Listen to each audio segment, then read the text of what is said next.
Our new partner who I'm really, really excited to announce we are working with. Super, super stoked. Thank you, Angie Huberman, for this connect. It's incredible.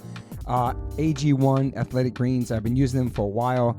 I have them every morning on an empty stomach. Basically take 1 scoop and you put it into a cup or glass or mug of 8 ounces of cold water. And this is all your greens for the day. You're absorbing 75 high quality vitamins, minerals, whole food source superfoods, probiotics, and adaptogens. Every day I take this. It's so good for my digestion, my energy. It's simple, it's easy. I don't like taking a lot of vitamins, so this has been really, really helpful for me. I've had a lot of stomach issues my whole life, and ever since I've been gluten-free and taking the AG1s, it's really helped me in my stomach in the mornings. I love it, and I'm so psyched that they're part of the One Life, One Chance podcast. I'm sure a lot of people don't like eating greens, let alone drinking your greens, but I can tell you straight up, it's got a mild tropical taste, and the taste is actually really refreshing, and I really look forward to it each morning. Don't think it's just going to be just straight bland. It tastes really, really good, and it's good for you, so remember that. This one blend of ingredients supports your gut health, your nervous system, your immune system, your energy, recovery, focus, and aging. It's incredible, just 1 scoop, especially for musicians who are vegans or just musicians in general who want to get those daily greens. You can get the packets. It's incredible. I just gave some to my friend Derek from Sepultura. He traveled the whole entire world this summer, and he had those every single day. He said it saved him. I bring AG1s with me when I travel. It helps me stay healthy. You know the deal. If you're on tour and you are a picky eater, but you need to have your greens, sometimes catering doesn't have greens. Sometimes you miss the catering. Sometimes you miss the backstage food. Sometimes it's too late after the show to go get food that you like. So if you just have a scoop of AG1s in your hotel room before you go to bed, or you're in the hotel room at night and you're starving, you want something healthy, boom, life changer. Right now, it's time to reclaim your health and arm your immune system with some convenient daily nutrition. That's all you need, 1 scoop in a cup every day. That's it. No need for a million different pills and supplements to look out for your health. This is it. I'm super psyched. And to make it easy, Athletic Greens is going to give you a free 1-year supply of immune-supporting vitamin D and 5 free travel packs with your first purchase. All you have to do is visit drinkag1.com/OLLC. That's drinkag1.com/OLLC. Take ownership over your health and pick up the ultimate daily nutritional insurance. This is incredible. I love it. It's just basic greens. For me personally, this has changed my life tremendously. I'm not a junk food vegan. I don't eat a lot of fake meats, so I'm strictly greens. And this has been a wonderful, wonderful new addition to my life. So once again, visit drinkag1.com/OLLC. That's drinkag1.com/OLLC. Get 1 free year supply of immune-supporting vitamin D and 5 free travel packs with your first purchase. That's drinkag1.com/OLLC. Yo, Liquid Death, thank you so much for hydrating all my guests, taking care of me and my family and my friends. Love your water, love your brand, love what you stand for, love what you give back to the community. If you want to learn more about Liquid Death and how it started, listen to episode 115 with the co-founder, owner, and creator of Liquid Death, Mike Cesario. Just a punk rock skateboarding kid from Delaware with a dream. It's an incredible story, incredible journey. So if you go liquiddeath.com/Toby, you get free shipping on any items you order from liquiddeath.com. And if you want to get water, Liquid Death water, go to amazon.com. But for merchandise and other things that's not water, go to liquiddeath.com/Toby and get free shipping. Thank you so much, Liquid Death. Death to plastic, murder your thirst, stay hydrated. You know H2O saves lives. All right, welcome to the One Life, One Chance podcast. I'm your host, Toby Morse. Yeah. Today, I got my brother, hear his voice right now, Mr. Derek Green, next to me. Thank you for being here, Derek. How you doing, man? Thanks for having me again. I love having you, It's a pleasure, man. Mr. Morse. It's always wonderful to have you here. Thank you very much. Your voice is very soothing. I appreciate you. Soul Train. I appreciate you, man. I appreciate And now we you. have a really, really soothing voice Mm-hmm. of Tanya O'Callaghan. Tanya, thank you for being here. Thank you for having me. Thanks. I love you. You just have such a, I don't know, it's a cool name. I don't know. And you can pronounce it too, Callahan, because I'm part Irish, bro. There you go. I got a fighting Irish tat. I got a House of Pain tat. You're one of us. House of Pain. Yes. I'm. Do you have a Notre Dame tat? I do. No, I fighting have Irish Notre dude. Dame. Well, I have like it was my. I have to look at my 21andMe, whatever. There's a good part of me that's Irish. It's like 30%. Me too, man. What was her name? Which what? part? Let's see. Morris, not Morris. I know. Definitely. And my grandparents are LePage, which is French, Ooh. which is interesting. You're French grasping Irish. at straws. No, dude, I'll show you. I think I'm more Irish than you are. You're black Irish. Aye. Straight up. Blyrish. I'm Blyrish. I'll show you what I have. I have Cochrane. Does that That's sound true. Boom. Let's talk to the guests. Thanks for being Sorry. here. All right, sorry. Man. The three of us are getting run away. Thank you for being here. Thank you. So Tanya, you're from Ireland. Oh, come on, man. Come on, man. Is it Mulligar? How do you say it? Mullingar. Mullingar. I tried to help. you. Dugar. Mullingar. Okay. And you were born and raised there. Born and raised, little town, man. Aye. Little town, couple of Aye. stone walls, load of sheep. I love playing shows in Ireland. It's always a good vibe. Oh my god. Yeah. And small, cool venues, and Yeah. like, we don't do really great there. But when we go there, it's great shows. Yeah. Oh, Like, they- it's not like a big scene for us there. Those are my peeps, man. Those are Yeah. my peeps. The underground scene is still great though. That's It- the it thing. is The great. clubs are still. There are, and there's been some really Extremely enthusiastic. Let's just put it we had that some way. really great shows there. Friendly bunch we are. Aye. We're a friendly bunch. And then we're gonna get into your life, but this is a quick question. I'm not gonna say it because Oh. I just played myself because I realized when I was gonna say it that Peaky Blinders is not from Ireland. Next question. Next See, question. exactly. Cillian Murphy is, and he's awesome. Oh yeah. Yeah, he's ours. He's one of ours. Fine actor. Yeah. So how was it growing up there? Like how was it growing up in there? Very green. Yeah, and you were like a very wet. small town. Yeah, Is that small? Mullingar is really small. It's rad. It's like a town, not quite a village, but sort of in between. And How many people? I'd say now, because so many people immigrated in the early 2000s, there's probably 15,000, 10, and including all the outskirts. So Yeah. from the burbs of it. Yeah, it's a pretty small town. So So everybody all gets to inclusive. know everyone real well. Oh yeah. All their business. Yeah. Oh, All yeah. up in your Oh business. yeah, your news. And do you have siblings too? I do, a brother and a sister. Aye. Yeah. Older, or younger? They're the older, and I'm the black sheep, the baby. Nice. The A lot of one- black sheeps on this podcast. That's right. There's one I right get. I beside see you. what you're saying, Morris. Yeah, I just realized too that I matched her microphone phone with her hat. Oh, you kind of did, except for you might Kinda. Well, I mean, from we're looking at her right now. slightly Right. colorblind, Toby. Yeah. I am. A little bit. Yeah. Red, pink, it's all the So same. tell us about growing up there. How was your life growing up Yeah. there? It was rad. I have very normal, nice childhood, small town, out, no phones, no computer, no telephone in the house, which is one thing I love. Wow. So we used to, I know, it's rad. I telephone know, in it the sounds house? so So archaic. where'd you guys get in touch with people from? They just found us. Okay. Did you have outhouses or bathroom outside Oh, too? whoa! No. Come on, man. Just No. asking. No, not, it was funny actually because it sounds ancient. I'm not that ancient. No, my dad worked abroad when I was really young, and my mum used to walk us all up to the nearest hospital, and he would call the payphone at like 6 p.m. on a Friday, and we'd all walk there and talk to him. So yeah, it's pretty That's fun. amazing. So I actually. cusped that generation of not having any tech, not having phones like before, and then the computer came and Napster came, ruined it all. downloading music That's came, and insane. then So people just like come up and knock on the door, like, "Hey, what's up?" Like totally Yeah. unannounced. yeah, but that's one of the things I really miss about. Mm. I'm glad I'm from that generation. Like, you just went out, you Yeah. used to go checking in. So you just went out and played all day and all night, rolled around in the mud, played in the field with the animals, played with your friends, and then ran in and checked in, ate something, ran back out, and everyone looked out for each other. So I really like that. You know, beautiful. close to my grandmother, close to all my family, and then, you know, obviously things shift over time and we now live in a technocracy, but it's like we cusped it. It's like playing in the field / Do you remember getting your first phone in the house? Oh yeah. And it's weird. The Was now it a dial? Yeah, was it or- like that, like a dial-up? where you ring around the little, Yeah. little Were ring, you like, ring what- bell. what- What's this? How does this work? But and then we just wait. What is this? Why can people How is contact it? us? Yes. Well, I was very young when we got but then, you know, we got the first. My dad's first mobile phone was hysterical. His work phone, The was big a ones? giant brick where you had to bring a brick. charger and the big antenna, and That's you'd like. right. Not that people are From those- watching, but I'm gesturing how giant No. it is, like hanging on your From shoulder. those like 80s movies, the That's big gray nuts. ones. I was just thinking. We're like, oh my God, a mobile Ice-T, phone. you know.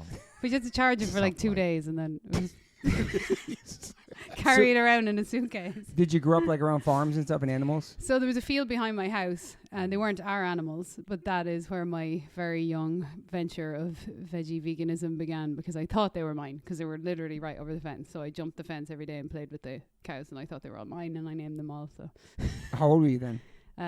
4 Wow. Wow. when I was like, I don't want to eat them.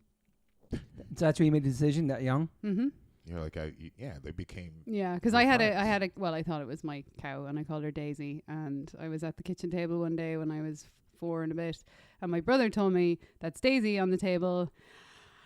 Whoa. And it wasn't actually Daisy, I'm sure. It was Yeah. probably chicken or something else. But he was just trying to be an annoying older brother. And because I was always mad about That's animals. fucked up. Yeah. So I think what he did, though, in hindsight, was actually the biggest blessing ever. Because right then and there, I was like, nope.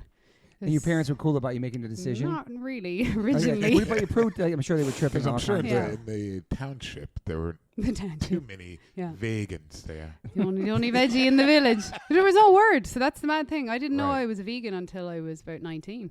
Really? 17, 18. Never heard the word. Didn't exist. Really? So I was an accidental vegan because I didn't eat meat. Never ate meat. I have no recollection of it anyway because I was so young. Yeah. And then I didn't like dairy. It was it tastes sour. My mum has the same thing. So the only thing that kind of came in and out over a few years was cheese on stuff. And then I met a vegan in Dublin when I was going to a gig one night, and he looked like Jesus, or the depiction of Jesus. He had this like guy levitated towards me with long brown hair, and he's like, "I'm a vegan." I was like, "What's a vegan?" And he told me about the dairy industry. I was like, "Ugh, fuck that." So I started studying that, and I was already a vegan, but I hadn't heard the word. Yeah, I didn't know I had a title. Yeah. Yeah, I honestly don't like titles anyway. I'm not so sure about them. Yeah. But I was like, "Oh, I guess I'm a vegan." So yeah, it was very young. It was pretty much my whole life. So. Were your parents and your siblings into that lifestyle too? They No, supportive? so very typical meat and potatoes, Yeah. Ireland. For the first couple of years, they were really worried, and they were bringing me to doctors. And Where do you checking get the your blood. protein? they were so. One doctor told my mum I would get rickets. Rickets. Yeah. Isn't that like an Vitamin I thought it was D an English deficiency. disease that you get on the English boat, disease. like on a It's voyage. a vitamin D deficiency, Oh, right? okay.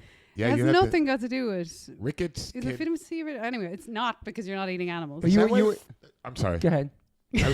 No, I mean, But you were a healthy kid. Yeah, but that was the thing. So the first few years they were going freaking out because I wouldn't eat it. My mum was liquidizing meat into potatoes to try and get me to eat. ooh. No. But there's no way. education around it. So she was being told I wouldn't grow, I'd have stunted growth, that I'd be really sick, my bones would break. So she's like, oh, she's trying to, understandably. Sneak meat 'cause juices there is into your food. absolutely no sneak meat. She used to try to Liquidize. liquidize it. Yeah, yeah, 'Cause yeah. someone told her, just hide it. Maybe it's a phase. And then when I was about 6 or 7, my dad came home one day and he was like, oh, Jesus, she's clearly fine. Just let her at it. So from then on, I just had Linda McCartney sausages and stuff. It was the only thing in Ireland, or bird's eye veggie fingers, and then everything else. Shout out to Linda McCartney. That's it. Yeah, It was the only product. Yeah. Yeah, and so because no one knew what to do with me because there was no other veggies in the village. Wow. No veggies other in the veggies village. in the village. Yeah, I met one then when I was in my Oh no, early I mean teens. veggies. I thought vegetables. yeah, I was no, like, no. there's no They're vegetables. just No. killing animals and just Like, Just oh my god, straight up Just meat. like meat and potatoes. Meat and Literally. stuff. A lot of that. So it was kind of, they were more scared than anything. But then obviously when I was 6, 7, 8, she's growing fine. She actually has, quite the mouth on her as well. So she seems to be developing fine as well. Were you a good kid?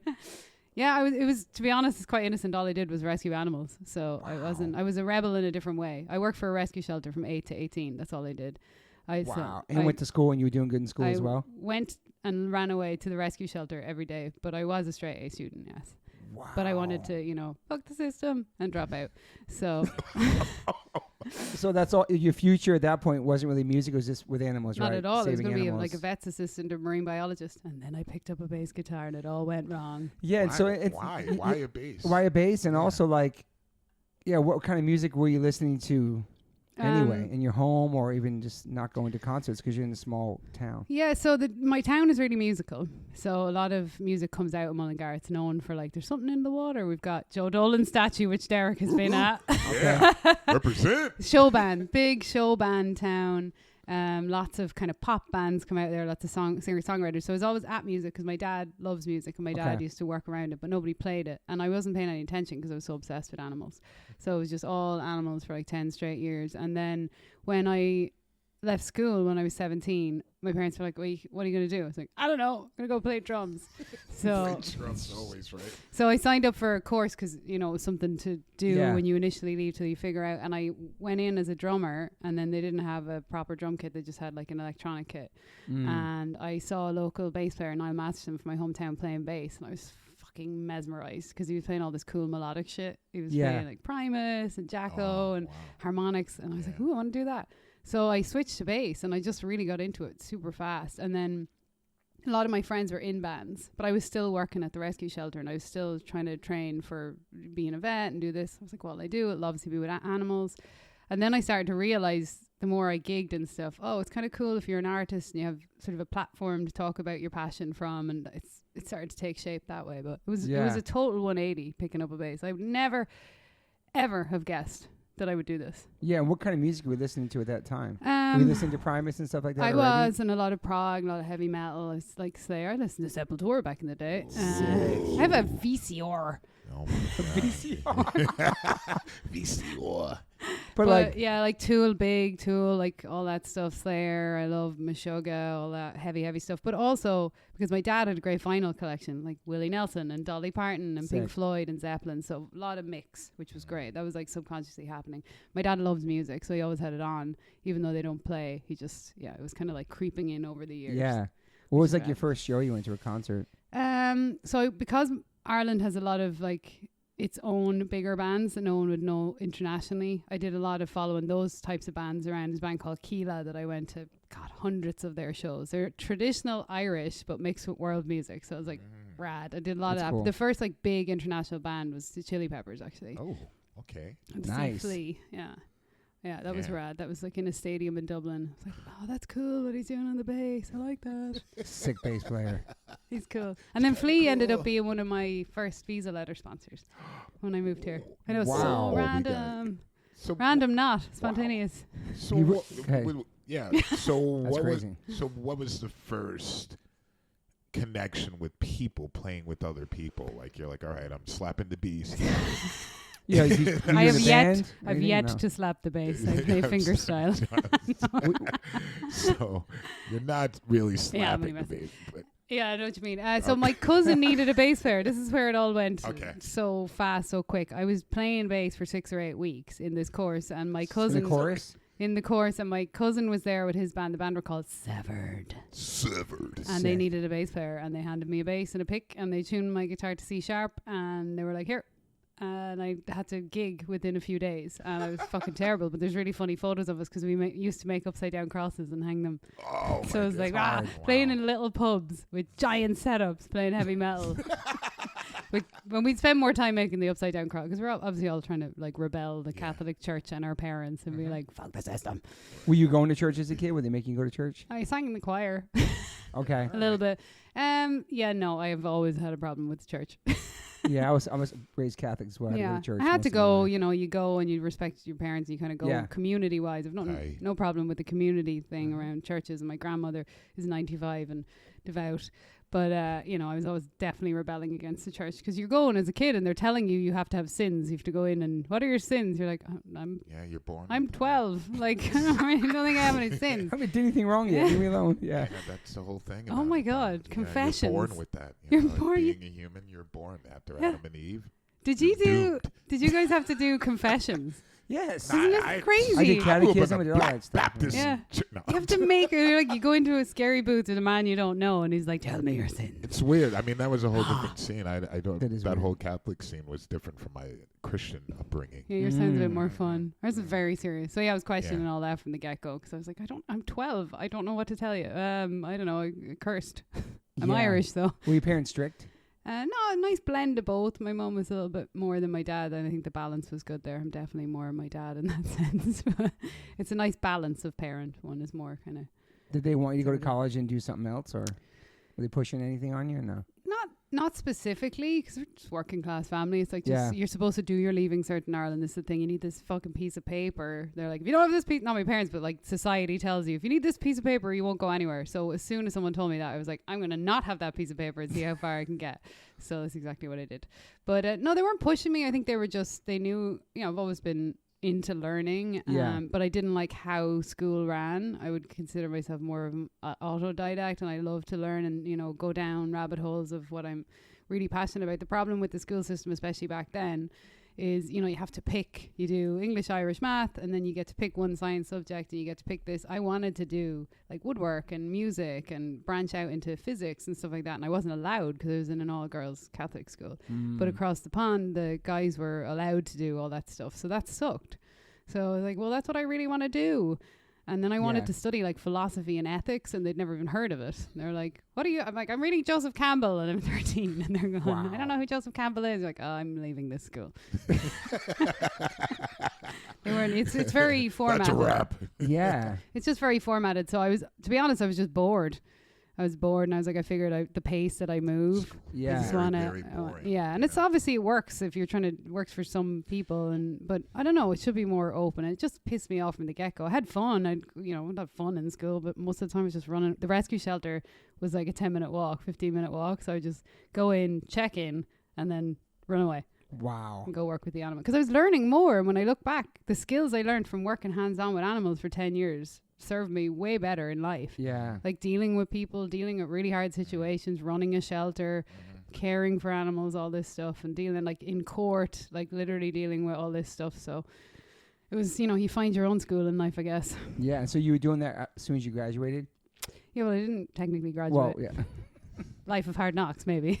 Okay. You just left school. Yeah, I left, did the music course where I was, going to do a few months and see, but I really fell in love with bass then. And then I joined my cousin's band. And then after that, it just became this crazy, like, domino effect of, it's like, well, I'm totally self-taught, so I didn't have a teacher. So I just kept joining bands. And then the pressure of everyone else in the band being better than you forced me to have to practice a lot. Yeah. So it was a lot of that. It was like wedding bands, corporate bands in Ireland. That's a big thing where it's like everyone has their original band and then they have a covers band that plays in a pub. So you have to learn like the top 40 or whatever. And then you also have your original band. So I was just doing a lot of that. So the stage just became my teacher really, really fast. And then Ireland's such a small scene as well that once you're kind of in it, you're being recommended pretty fast. Yeah. And then I got like the TV house band stuff, the Saturday night shows, the backing bands. And off that, you end up touring with the artists that were guests on it. And That's there was a lot of cool. that. So it was, my early 20s, I already had realized that I had made my way around the Irish music scene and there's not much else to do because it's quite small. So that's when I was played with thinking, everybody, did everything. Yeah. literally. You're like, And then when did the change come about where it's like, I can play outside of Ireland? America or somewhere else, depending on where. Yeah. I mean, when was that life? Yeah, when do you come here? Yeah, And when, how- when, what when, how brought did you that? here? Yeah, how did that come internationally to step outside of Ireland? Your comfort zone. Yeah, step outside the box. he's from somewhere else every day. I know, man. Great voice, though. It's awesome. You do it all. I know. Wait till you hear him do an impression of me. We'll do that later, though. Aye. So when I was 22, I think it was 22, 23, I was doing a show in Glasgow with one of my bands, and Tool were playing. I was always Glasgow. in Glasgow, yeah. That's in Scotland. What was your Scotland. band called? What band was I with then? I think it might have still been. I literally was in that many bands. That was Severed. That was still Severed. Okay. I think. Severed. No, it was, I can't remember. Was No. Severed making a name? Make A it. little, Okay. heavy metal. So we were like Yeah. tipping I want a around, t-shirt. doing our thing, as you'd say. But anyway, I went to see Tool the night after because we were off. Some of the crew that we were working with were working that show. And long story short, I ended up meeting Danny and Maynard, the drummer and the singer, and got talking to them about conical drumming, which is not the usual conversation that fans are having backstage. type of Yeah, what is that? Indian rhythm. So at that Oh. time, Nice. it's how to count instead of, so it's tatiginica. So you can count rhythms in syllables instead of, it makes odd time. I love odd time signatures. And you were into that I was time? just going through a phase of being into it, and I knew from listening to Tool for so many years that Danny Carey definitely had this Okay. influence. So anyway, we're in this conversation, and so we became like homies pretty fast. It wasn't like, oh my God, I'm backstage meeting. So Maynard picked up on the fact that I was talking about music, and he was just about to kind of reignite the Pussifer stuff. And he invited me to play on a Pussifer record. So for anyone who knows Maynard, he's like a super multitasker. He obviously has Tool, Perfect Circle, but he also has Pussifer, his other band, which is a revolving door of guests. Okay. So he invited me over to Arizona. He's like, do you want to record? I'm like, let me check my diary. Of course. So you ever been to America before that? No. Wow. That was my dude. first America. So I went home. I flew home to Ireland. I went into my parents' house really in the middle of the night, and I was like, I'm going to America. They're like, what? I was like, Is that a dream for you to go to America? I never really thought. I knew I had to. I was thinking about London. I Get thought out of about there, New yeah. York. I was starting to think where, but Yeah. this was such a great opportunity to go straight to recording with such a big name. So I went over a couple months later, and we just recorded couple demos, and that they ended up on some of the albums. And I had to go back because obviously you need visas for here. So this is years before I moved to LA. Yeah. Were you nervous going over there? No. Yes, and I was more like excited. Yeah. It was like an excited nerve because That's huge. just traveling, like, oh, I got my bass on my back and I'm going to Arizona. But it was rad. Did you know anything about Arizona? No. Landed, I was like, it's hot. It's really freaking hot. It's really hot. It's nothing like Ireland for sure. And It's it's your also first taste of America too. yeah, and it's really surreal because it's a band that you've admired your whole life. You're just like getting off the flight and they're collecting you and they're like, okay, let's go to studio. I'm like, oh, deer in headlights. It's surreal, yeah. And I had shitty gear, which I always laugh about when I look back, because now I have like the top end guitars in the world. My basses are all custom made. I had a piece of shit bass and like one pedal, but the sound, that's what the song needed at the time. It was kind of funny. So anyway, Maynard had me recording that stuff when I was out for a couple of weeks. Then I went home, and that was sort of the fire ignited for, if I go over there, that's who I can record with, that type of, and obviously there's a scene. That's when I started to understand what being a session musician was versus like having a band. Because I was getting really fed up with, I was always, with my original bands, I was always really, really doing all the work. Booking the gigs, writing the songs, driving the van, lifting the gear, the whole shebang. And there was always someone that you were carrying, as you know, it's a typical band thing. But it got to the point where I was like, hold on a minute. If I'm for hire, then this is my rate. You hire me to do this, and then I do this. So I started trying to sort of function as that. It's cool. And then I basically, I went back and forth a lot, and I had to, because it's very expensive to just suddenly come to America. And basically I would play in a bunch of bands, save up for 6 months, and come back for a month or two, because you could only be here for 90 days at a time, and then go back and forth. And I did that maybe 6 times, and I just started going to jam nights, NAMM, the ASCAP convention, because I didn't know anyone when I came out here. So I was just walking around with my Irish flag and my bass on my back. Wow. What do you mean jam nights? Is jam nights like a thing? Yeah, you have to find out where the jam nights are and play, so people see that you can play, and then it's the you same. invited back to it. And then usually at that time, it's very much changed now. I think I got the last wave of this in LA. Okay. It doesn't really exist I saw anymore. you on a jam night, didn't I? Yeah, with Nuno, I think. Yeah. You were hammered. You just come back. Oh, This Is that the guy great. from Extreme? More Than Words? I've played with Nuno a bunch, yeah. I know, it's on my list. Yeah, he's I had awesome. to say, that's so cool. Yeah, Nuno's rad to play with. But that's the thing. So you have to, I found out through just asking questions, as you do, like, where do all the musicians go? They go to jam nights, but a lot of the musicians that play jam nights are the bands behind the big artists. So I would go to like the Baked Potato, and you'd literally see the guys who play with Prince or McCartney, and that's like the jazzier scene. And then you go to, at the time it was like the Whiskey did one, and the bowling alley there on Highland in Hollywood. What's it called? Oh yeah, I know what you're talking about. That's where we're gonna go to get our bowl on. To get your bowl on. Yeah. God, it's What's it called? called? Terrible. It's a great spot, man. It's a great spot. What is it called? But anyway, jam there. And We'll then, bring it back. but that's it. It's like I got up and played. No, you had to go a few times, sort of mingle, network, whatever the. Yeah. I hate that word network though, because it's really just talking to people. Totally. But so talk to people. Socializing. Yeah. And then eventually they like trust you, let you in the pod. And then one of the nights someone invited me up from the MD of the house band. And I got up and played, and then I got up again the next week, and I started to play regularly. And then one of the guys from, I can't remember, it was like Disney or Universal, someone seen me, recommended me for a gig. Nice. I did the Jordan Fisher gig. And then Mark Schulman from Pink and Foreigner saw me, and Dee Snider needed a bass player. And then it just literally, that's what happens. And then it's like Steven Adler and Whitesnake and Bruce and whoever. It's just once you're kind of circulating, there is no real magic formula. It's just you're playing. Well, let's take it back a little. And So that's when- it, folks. That's my life. Before you Thank do that, it reminds me what Josh Shift was saying, how once you get into the circle of writing commercials, your name's out there, and you're the one they call. Yeah, that's like an LA thing as Totally. well, as far as like with a lot of stuff, you know, Yeah. when you break that circle. Once you're in there, you're in. once I you're can't in, get you're out of in. the 80s now. I'm stuck in the 80s. Yeah, So you I are. for some reason I just like spun off into all the 80s legends. That's Oh, cool, that's though. cool though. I mean, What are you the going to say legend about... for it. I was gonna say, let's take it back. So wasn't there a time that you're traveling before then to America though, with Lord of the Riverdance. Riverdance. Yes, that was Yeah. like Lord of the Rings. Lord of the Rings. I have Yes. the Riverdance here, yeah. And the voice. So when did the that voice. happen in the So that was actually Riverdance isn't like, a TV reminding show? me. was that before or Is Riverdance a TV show? No, Okay, okay. Riverdance is like a Jesus. huge Irish Okay, theater sorry. You don't show. remember No, it was the It commercial? was- Oh, the Riverdance. Okay. Yeah, okay, it's where like they dance. It's dancing like the in the for line. top Hang of their. tight. Yeah. That's what you were doing? I was She was playing playing bass. bass. So people Wow. don't realize there's a full live band with the Yeah. shows. Everyone's like, "Wait, you danced in the Riverdance?" You could probably dance, though. I mean, I tried after the shows a few times. Okay. It was kind of funny. So when did It's that in you. happen in the line of? Thanks for reminding me because it was in between. So after Maynard and after doing that and the back and forth, I was actually just getting ready. I was like, I'm going to move to America. I was starting to apply for a visa and River Dream Productions called me, which is the Riverdance company. And the Riverdance is such a quintessential Irish It's thing. It's huge. It's this show that just travels around the world and it's huge production. You're like, oh yeah, it travels around the world. But and I people love it. theater are very different. It's a very different world. I'm I'm like sure. Yeah, rock yeah. and roll, and I want to be in bands. And they called and they were headhunting a really specific band. They're like, they wanted me on bass, they wanted specific people on drums, and they were putting together this new band for the new Riverdance, which was Cool. called Heartbeat of Home.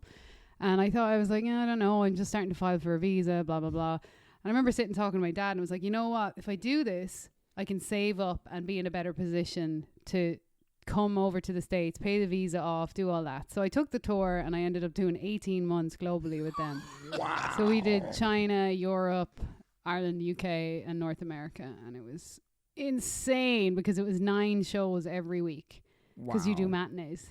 So what it did was it trained me that the road is, after that, a piece of cake. I'm sure. sure. Everyone's like, yeah. oh my God, I got 4 shows this week. I'm like, How are you traveling with them? Like flying or? well, with shows like that, you do a lot of buses? residencies. So it depends where you are. If we're in and out, you for stay a little- lot. Like we'd be in Toronto for weeks, or we'd be in Boston for weeks. China, we moved about 2 weeks at a time, and we did about 9-10 weeks. It was brutal. Wow. Buses, lots of buses, some internal flights. North America, both, because we'd Did you have to have a roommate? well, we had 72 people on tour.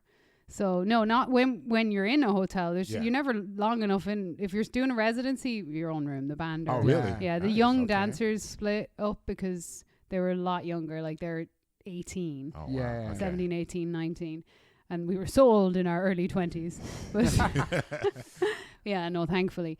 But it was a huge lesson because that was a brutal tour in what they expect of you and how many shows you do and just living with that many people. I mean, I'm sure. all of us here know what living on the road is like with small groups. So Yeah. put 72 together and you're like, Different personalities. and very young as well. Like, Oh, you man. know, very So young, there was no lots like of drama. chaperone or Just type. madness. Lots of drama. Madness. Lots of drama. I hate drama. Lots of fucking drama.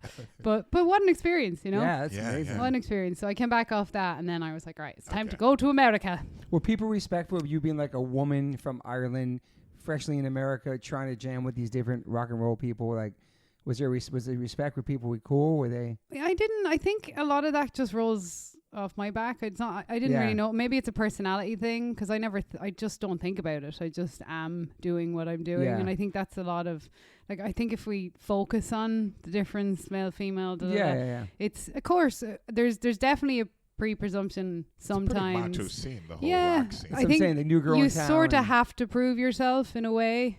Mhm. Once you have, it was, I think I gained Respect. respect in the scene pretty Yeah. quickly because it's like, just playing bass like the rest of you. Like, I mean, I don't think there's any difference for male or female. We don't play with our genitals. We play with our fucking fingers. Yeah. So, No, it's true.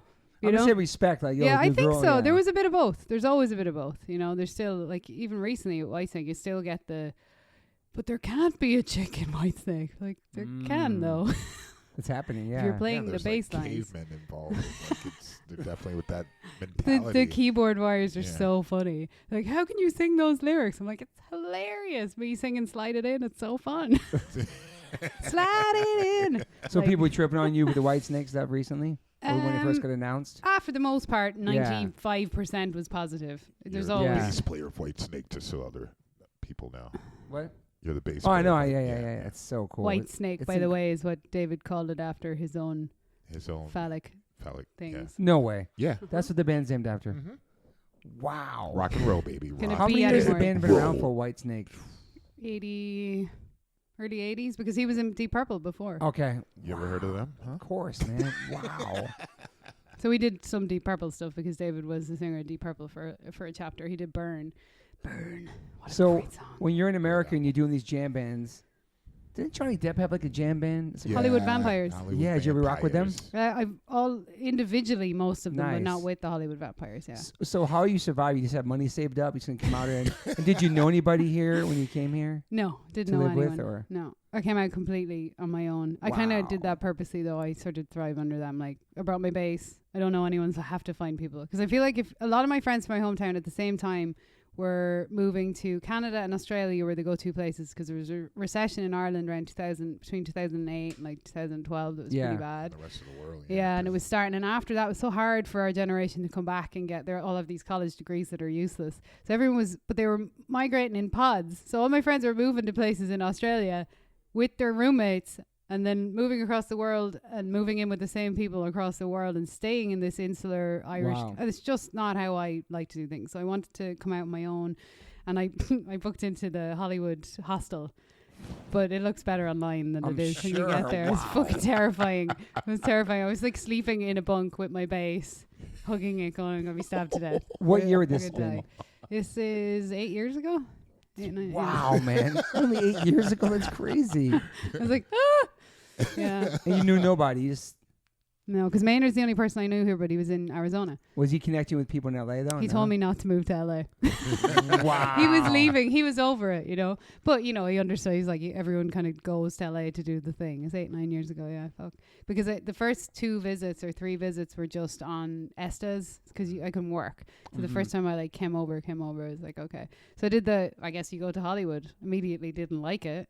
But then you start to realize how big LA is. Yeah. And and it was very funny because I'm just trying to, like I was literally trying to find somewhere to rent, a room to rent. And I met a reverend, an ordained reverend who lived with a stripper.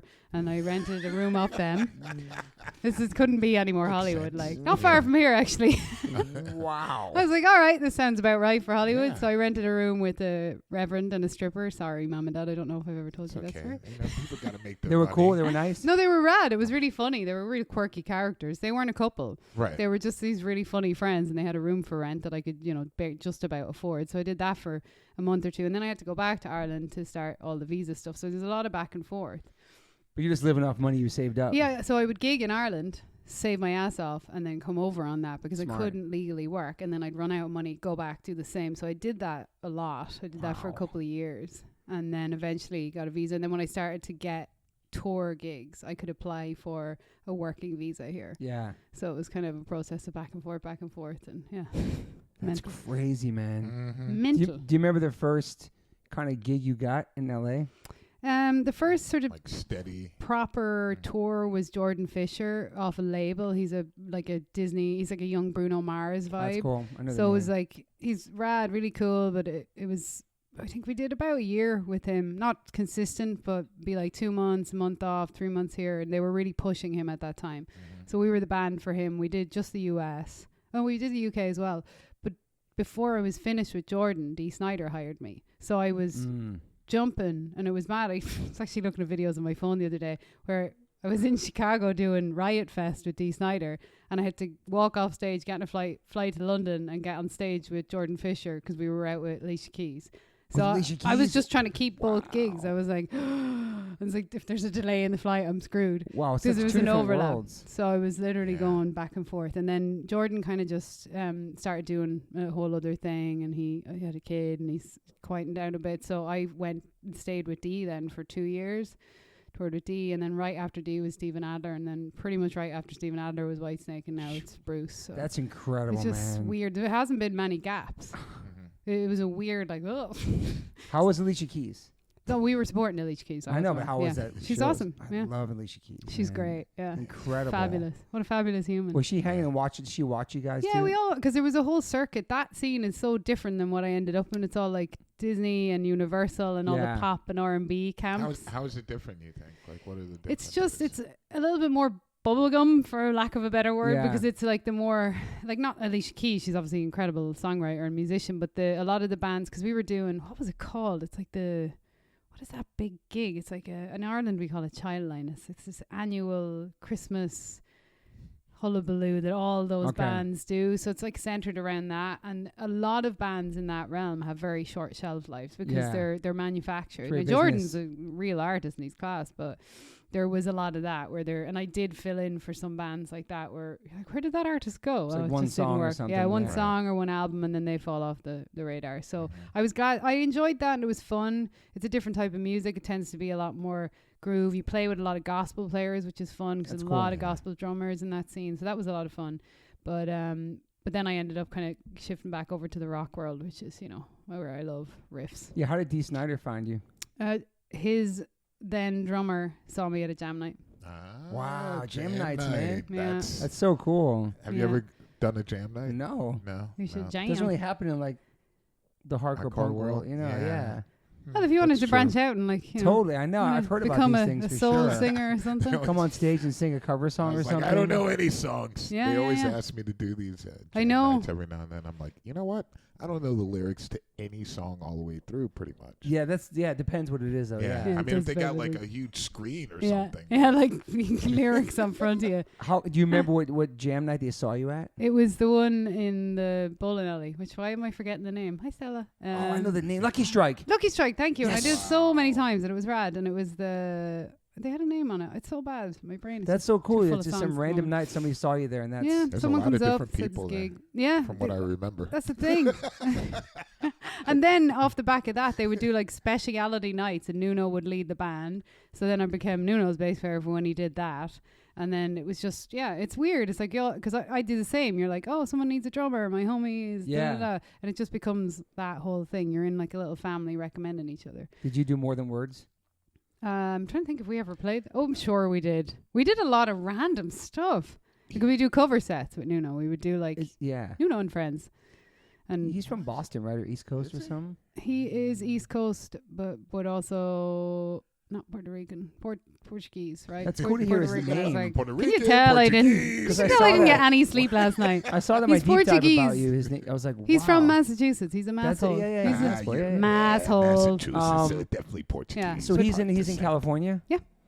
That's so crazy. That song was so big, man. I love that It's song. It's incredible. Huge. They're the best. Like Gary and Nuno and everyone, Kevin. They're Gary, just that's right. and Gary was Pat on Badger, they're so rad. And I ended up playing a few times where Pat wasn't around, and I was just kind of accidentally in Extreme because it was all the guys from Extreme Wow. at the jam nights, and they were great. We had such a laugh. Like we toured the same circuit a lot together. So, but just cool people, and then everyone sort of just has each other's backs in this little Yeah. musical circle for the most part. I'm just tripping on More Than Words. How massive that song was. It's insane. There was another song too we had though. He had a second. I think more than just one. If no pun you intended, it was don't more than like just what one you're song. doing, get the funk out. Do-do-do-do, Yeah, yeah. It's do-do-do. another. Yeah.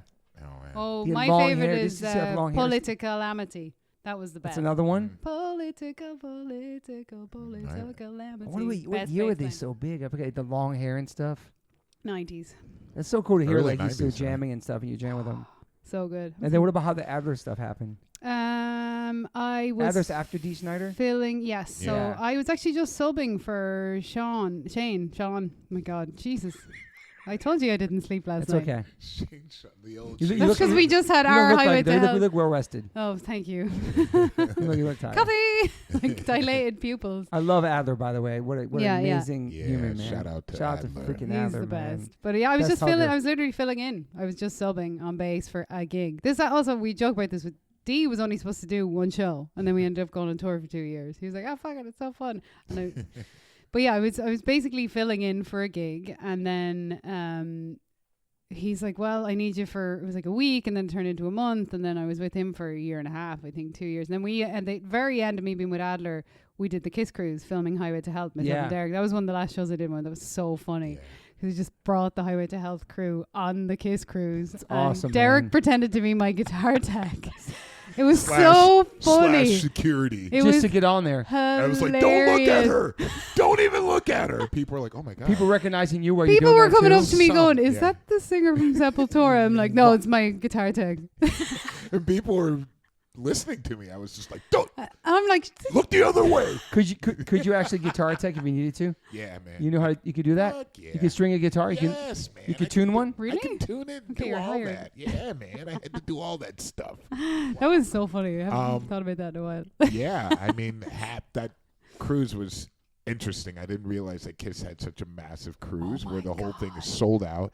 Like Crazy. nine years in a row It's that insane. they Yeah. do it. And they show you like the list of people they're on it, like mostly Americans, and the next list was Brazilian. So they were definitely like, Oh, yo, yeah. Sepultura. Yeah. you play?" And I was like, nah, man, doing security. So I'm working this week. Working I'm going, this. stop telling people to not look at me. I'm really friendly. So I'm like, no, he's only joking. He's I only was just joking. like, And you he's really like, saying she's oh, really yeah. s- Standing in front of me like, don't like, look at step her. back. Take it back a notch. It's like he's taking the piss. They're like, It's woo. like, oh, sorry, sir. I had no idea that. I had no idea. I just wanted to say hello. And Oh my God, It it was was really so funny. What about the Corrs? They're a pretty big band. Oh yeah, the Corrs. I did that for a while. Yeah. Sharon Who's in the Corr. Corrs? I was in. How I was did at the Corrs Sharon come- Corr. What? Really? Yeah, I forgot. I forget. There's so many things that have happened. Oh my That was God. my Yeah. first international. I went to the UAE, and we played for all the expats. Yeah. And again, Wow. subbing. So this was the whole like being a session musician thing started to happen pretty early because Keith Duffy couldn't do that gig because he was booked for another gig, and so I filled in for him. And then it's like another thing on your CV. So a lot of that doesn't translate. That's what was funny when I first moved to the States. I had played with all these big Irish and like European-based Yeah. pop bands and singer-songwriters, but no one knew who any of them were here. The way over here was Maynard. It was always, Okay. oh, and she played with Maynard. So it was like an American name to have on your CV because no one knew who like Westlife, Boyzone, Sharon Corr, all these bands in Ireland Yeah. that people are like, oh my God, you played with them. No one over here knew because it doesn't translate across the Is pond. Cranberries Ireland? I Freaking love the Cranberries. Incredible. You love them too? Incredible, yeah. Yes. Yeah, yeah. And Sinead, you love? Oh, I love Sinead. I almost Come on, toured with Sinead. No way. 3 or 4 Tell me the times. story. Well, every time, because, you know, she's manic, unfortunately manic bipolar, and she's incredible. She's one of my favorite singers in the world. But she Cheers just... to that. Cheers to that one. Cheers, Yeah, ching, cheers to that ching, shit. Yeah, Sinead. that new documentary, Woo, Cheers. killed me, man. man. She's incredible. So you almost got a gig with her? So, well, we were ready for rehearsals, but then the tour kept getting pulled because she was, you know, going through Yeah. a phase of So you were going to whatever. do the tour. Wow. And I was hired for it, and then it never happened. That's incredible. So that was the only... So I was like, Man. And have you ever been on Bruce Dickinson's airplane? not yet. Well, hopefully next month. He Because can't fly anymore. Oh, he can't anymore. You Why missed it. You not? missed. Oh, you missed that It's thing. his, Yeah. his age. Oh, wow. Really? Yeah, it's a weird a thing, thing? where you get to a certain That's age. ageism, and man. they don't That let- is. they Damn don't it! I let was you- waiting to see when we get out on tour if he'd just fly us everywhere. Yeah, I know. I That'd be Yeah. rad. hi, Max. How does that happen? Linking up with him. So again, just because I'd been out with Whitesnake this past year or so, and then when David decided to take a break this year, I got a call from the MD and Bruce's management going, "Hey, can we poach you for this?" I was like, "Oh, I was about to take some time off, but I guess so." What's cool about this is none of this shit is favors or like even friendships. It's your skills. Oh Yeah, yeah, you have yeah. to. That's what's play so your that's so ass off. amazing. Like Yeah. your work. Yeah, and it's about like you have to be able for the road. You have to obviously be able to play. It's a lot more than just one attribute. It's Of course, like, and yeah, hang it's with a bunch of dudes, just Yeah. everything. Yeah, and I think they're also like, well, if you'll bring like vegetables and you'll make us a little healthier, we'll do yoga. So No, some but- of that rubs off on them. These Oh, older big guys time. you're playing with, these Big old school time. cats. It's okay. really fun. It's really really So fun. you're actually making juices and trying to. I just, you know, because food is my big passion, obviously. Yeah. So when I'm on the road, I'm making everyone come on plant-based adventures, and it's sort of fun. And then people say, "Oh, I feel better." Like, especially crew. Like we're out with the Twisted Sister crew and whatnot, and they're like dudes that have been on the road for 40 years eating McDonald's and drinking Coca-Cola, and then they spend a week with you, and they're like, "Oh my god, I feel nice." Wow. That's yeah, well, awesome. you She's should try. She crossed over probably Yeah. because of you. Yeah, this is partially why I love to tour. It's like obviously I love performing, but my bigger passion is more that, like leaving a little plant-based trail along the way. Yeah, you probably add some stuff to the catering, whatever they have. The whole like- backstage riders plant-based for the most part. Wow. I Yeah. love that. Hell yeah. Because people feel better, like, as you know, so it's that's what's fun. And now that we're doing the show, it's really fun because we can kind of try to line up our travel with touring and do all that. But that's, I think people like when you lead by example or whatever, something so simple, they just, You think the guys in Whitesnake would drink some juices? oh, they're super healthy, yeah, Awesome. yeah, yeah, How old are those guys? Like 60s? yeah. Well, it's variation. So Tommy and David are in their 70s. Wow. Thomas Tommy Aldridge. Aldridge is man. unbelievable. He would kick everyone's ass here and twice over. Wow. He's amazing. Well, he's been I'd like to vegetarian see most. that happen. He's been The thing about Tom, yeah, right. No, he would. He'd like I come from believe behind. you. Drum solos every night. The man's a No, legend. He's a Cycles every day. Yeah. Vegetarian, long time. Oh, that's cool. Yeah, he's rad. David's super health conscious, and the other guys are really, for the most part, into it. Bar one. There's always one or two. I gotta say, in the rock world, that a lot more people are very health conscious. Yeah, you have and to. very professional. Because it's not with that. Yeah. how it was back in the day. You don't just No. get like a retainer and go do Yeah. what you want. You have to fucking keep yourself in shape and Mhm. move. 'Cause it's a Yeah. brutal industry. I don't Yeah. recommend Oh, no it to doubt. anybody. What were you gonna say? I was going to say something about, you would tell me that D. Snyder is like pretty much straight edge. Dude, Never he's tried straight anything. edge. He's definition of straight edge. Never Oh, yeah. tried And he's anything. Well, ripped. it's exactly, but it was very funny when we were on tour because he never drank, never smoked, never did drugs. So and everyone thought he did because of how he looked. But when Yeah. we were on tour, Mhm. himself and Suzette used to start having a half a glass of wine so everyone else would relax because people thought he was sober because he had a big problem. They had this like whole story in their head backwards. So people would never order, would go out for dinners and be afraid to order a drink because if your friend is sober and you don't Yeah, want to fall off the respectful. wagon. And then he's like, no, just order one and take like a mouthful. Be like, no, you can have one. Like, it's okay. It's not because I'm going to fall off the wagon. Wow. Yeah, man, It's cute, yeah. And he's D ripped. is so awesome. Like, you're doing yoga and push-ups before a tour. And He's 50s, 60s? he, 60s, even, I don't know, Late sorry. I 60s. don't know. Yeah, I was gonna say He so, looks yeah. so young, it's hard. Yeah. I can't remember. I think he's like Mid-60s, I guess. Mid-60s. Yeah. Mid-60s. But he was so great. Like, the whole family are pretty much plant-based. He still eats a bit of meat. But it was great with him on the road because Yeah. he would be all for the going to find vegan and veggie food as well. Adler too, right? He'd be down? Adler, yeah, because his Yeah. wife is vegan, so he's into it. But yeah, it's so if you kind of show up with the better food option, people are like, all right, Geezer Butler's the OG. He's the Oh, OG. yeah. OG vegan in Yeah. that world, right? Definitely. big time. Dude, Yeah. so cool. He's rad. Well, let's get into Highway to Health, which I think is great. And I was lucky to be on one of those with Adler at the You were Crossroads. one of the yeah. first recording. Of Yeah, it, and I think pretty you guys were much. filming that like right before the pandemic, right? Like when was the last Yes. thing? Yes. 2018, 2019? And then That was 2019. yeah, because May or March 2020 was when we stopped filming, Yeah. and then the world shut down. So Mhm. luckily we had the first season like in the can per Mhm. se. But, Yeah. Um, I'm excited for like to finally come somewhere people can watch it. Yeah, I mean, I think it's. Are we allowed to something talk about like YouTube? That's what's going to land? Talk about- Yes. Shh, keep it on the we down. decided to release ourselves. No, it's smart. It's Yeah. totally Yeah. smart, and Yeah. it represents everything you guys are about. I mean, Everything you, I don't know, it makes sense. yeah, I mean, I think just so people get a better understanding of what it is, it's Tanya and I met and had the same idea of wanting to. How do, did you meet? When did you meet? Actually, Man, I don't know. It was through the scene. How many years ago? Did you still have dreads? Yes. No. damn. No. I'm like, yes, no. Yes, no. Maybe I can't remember anymore. I Over found 10 years? I, Distant memory, not that long. 8, Okay. 9. Well, I remember I found the other day, it was very funny, your one pager for the idea and the one pager I had for my idea, and we right. compared them because we were chatting about this concept like a vegan food show, Yeah. and they're like the same thing. Mhm. I think yours had the vegan in the title, and the only thing I remember is like I wouldn't put vegan in the title, and then we started talking about collaborating. But Smart. Yeah. why not join forces? Because we're so well connected between us and different skill sets and whatnot, and it just sort of started to snowball. Yeah. It's like we're traveling so much, we were able to encounter so many different people around the world, and seeing how the whole plant-based universe has changed over time. Yeah. And so this was something that I think a lot of people who aren't vegan would be interested in, you know. And I think the show is pretty much geared towards people who aren't really vegans, you know, to answer a Yeah. lot of questions and to squash any stereotypes involved in that whole world, because there's a lot.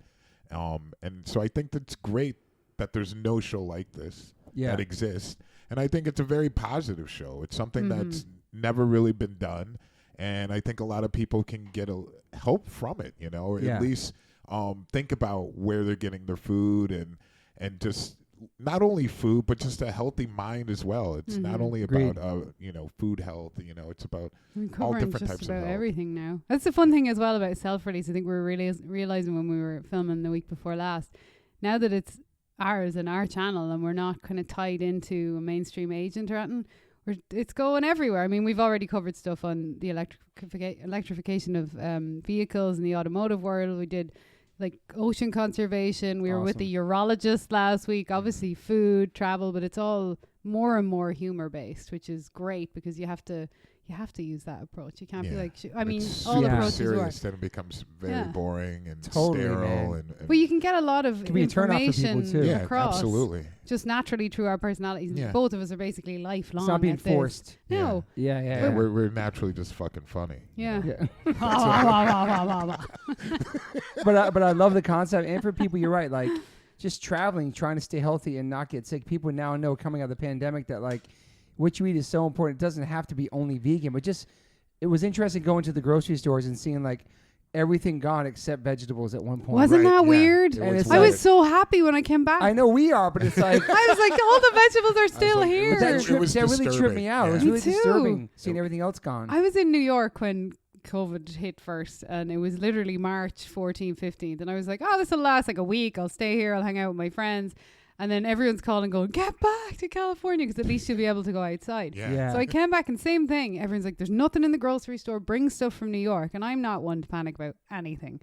It's just like, figure it out as we go. And my friends in New York were like, bring something, because I'm not joking. The grocery stores are empty. So I got like a few, pre-cooked rice things. I was like, if it's that bad, at least I'll have something, cans of chickpeas. And I went to Zabar's in New York and I packed a suitcase. Wow. Came home and I went to the grocery store the next day, and exactly like I said, everything was empty. Shelves. And I walked over to the fresh produce aisle and it was like paradise. I was like, I just read about, I was like, no one's buying vegetables. I cook fresh.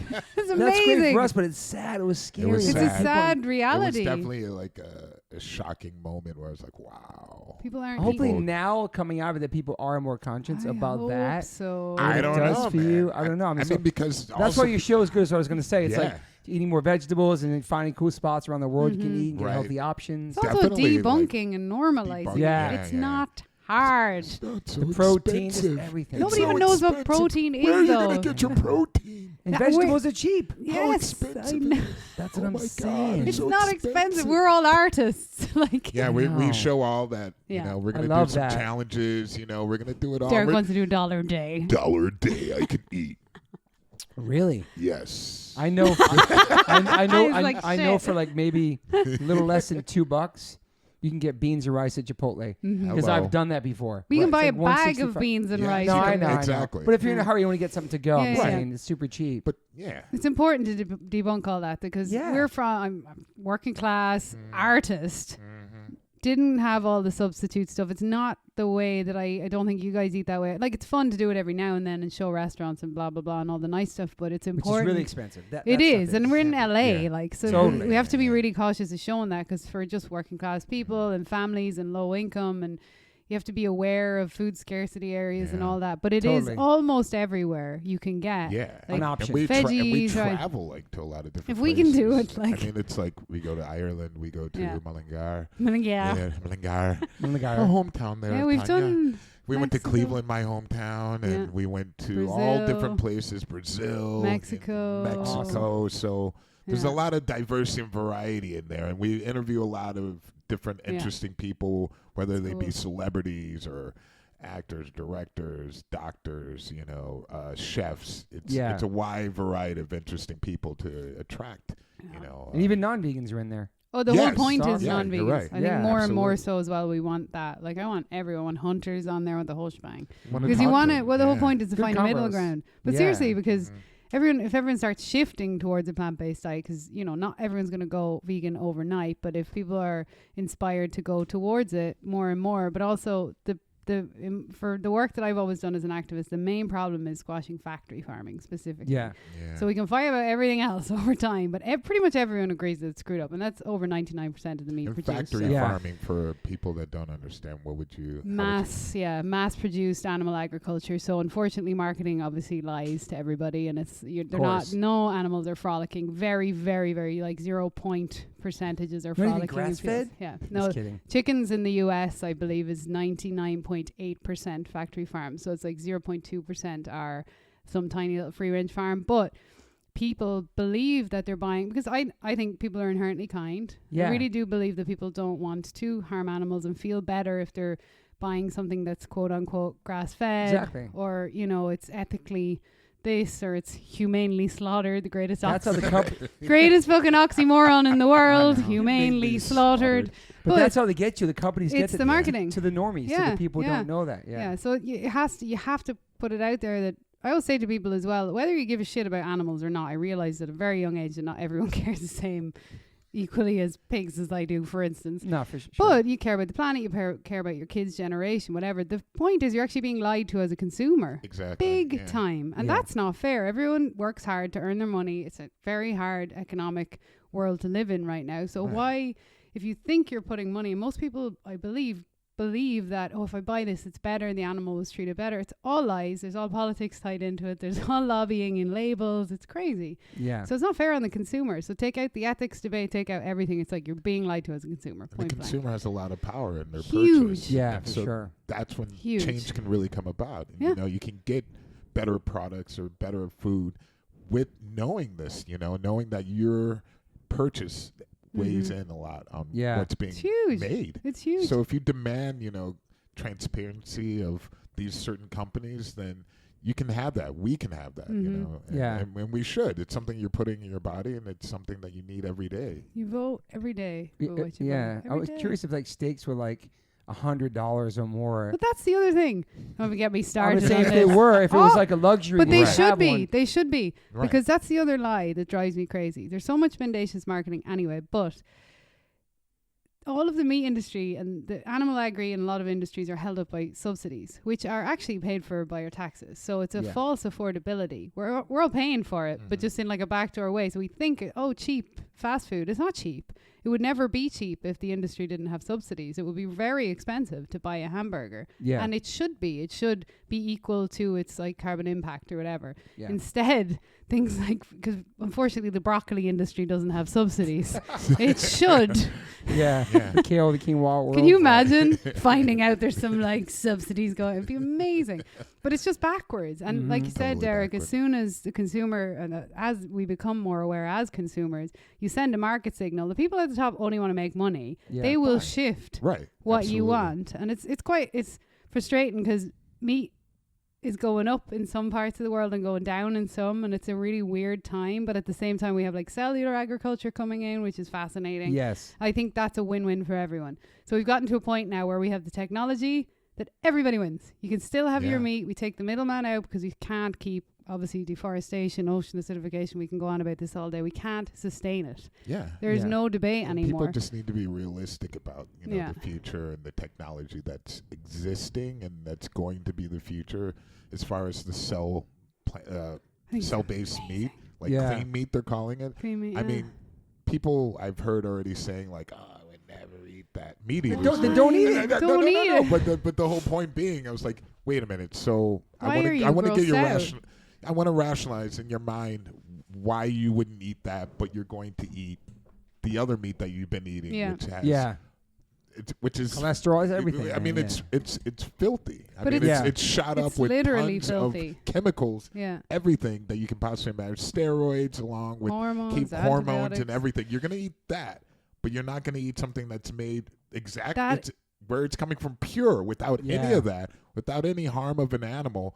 But it's not being shot up with steroids and a bunch of other drugs. And it never just had keep to it. live to be. It's so bizarre. I know, but this is the pivotal point where marketing is so ingrained in us in the society, as we know, meat, and it's normal to come from an animal, but nobody sees what the process. Very few people. It's true. If you look at, if anyone watches, you know, whatever it is, Dominion or any of these real documentaries behind the scenes, and it's just brutal, and you know, it's.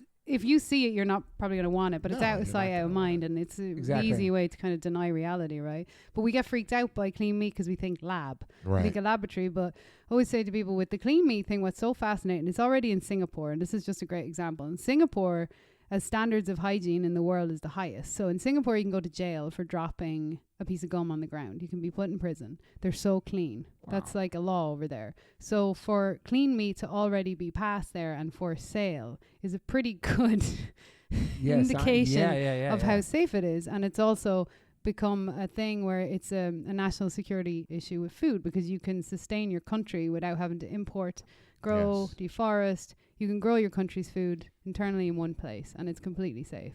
So our problem now in that side of the movement is scale.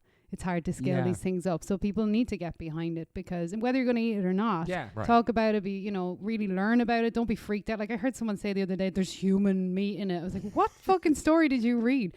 There's human in it. I'm like, no, I'm pretty sure there's not human in it. Like, can you break it down for the listeners exactly what you're talking about? Yeah, cellular agriculture is they basically they take cells from like bovine cells, and there's a couple of different techniques that's happening, but essentially it's growing. So Uma Valetti is probably the person that's known most for it, who's a cardiologist. So we're not freaked out by the fact that we can grow little valves for heart surgery, and they've been doing it forever to, mend people's hearts, and cardiologists do that. They've applied the same to meat, and it's been around.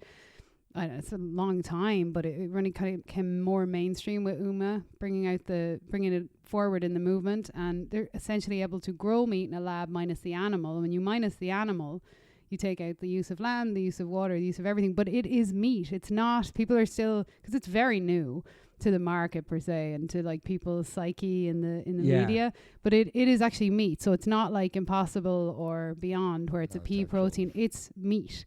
It's from an animal cell, and it's grown and it's fed whatever they feed it, and yeast and this and that. No animals die from it. No animals, and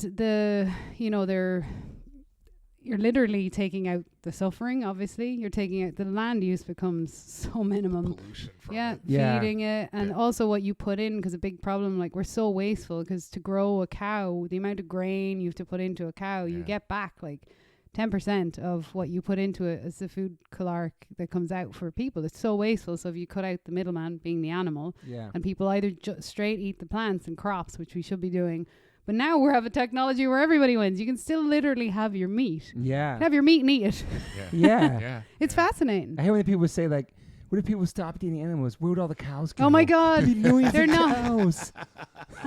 I got that so much because I grew up in lots of cow We've fields. been overrun by cows. They would be everywhere. They're artificially impregnated. To us. Yeah. It's like they don't go out and find a mate and then have a baby and live happily. Unfortunately, that vicious doesn't happen. cows. I don't ever want to force people to be vegan, but I do think some Just of those learn. documentaries should have been played in some of the schools. I don't know if it's Earthlings should be played there. That's intense. But like, I know a lot of people saw What the Health. Oh my God. And even my that was a timing thing. The way that came out, so many people crossed over. Oh, yeah, It just depends on the timing or just what you watch. But like, I think it should be educational for people to be able to see these things in school. And then make a decision, but at least learn. Yeah. At least learn it, and then make your decisions based on the I realize truth. that there's those options that are out there. Have the options. Yeah. I love that this is your term. Changing plates changes the world. Changing I plates love changes that. the world. It's so powerful because food is such a uniter all over the world. Like everybody sits down to hopefully break bread with friends, family, whatever. Yeah. It's a great place for conversation. And again, a lot of what we do with the show, and like you're saying, Toby, it's not about everyone go vegan now or else. If everyone becomes aware of where your food comes from, you can have such a huge ripple effect on the message that gets sent to the top of the food chain, literally. Yeah. And these corporations, and they will shift with consumer demand. Yeah. And they should obviously be more transparent in that. But we're talking to, people who just want to make money, and unless they get a shove from the consumer. Yeah. And you're just showing people like you're just like these are the options. You're not like preaching anything, you know what I mean? No. Everyone's like, he's vegan? If Derek can be alive? That's exactly what look how big saying. Derek is. Exactly. Yeah, it's I get Sorry. my protein. Max, shut that door. So I'll cut that out. And also about the word vegan. Do you think that word can be threatening to people, or you think it turns people off? Yes. It has like a stigma I to it. do, unfortunately. I mean, I think though Plant-based is more. For some reason, softer people, to the because ears? I think because vegan, as far as I'm concerned, vegan is a lifestyle. Yeah. So it's everything. It's like I check my products aren't tested on animals. Yeah. My cleaning products, your cosmetics, whatever. It's a whole lifestyle. Mm-hmm. But vegan, is the lifestyle, and then plant-based is the food, right? So.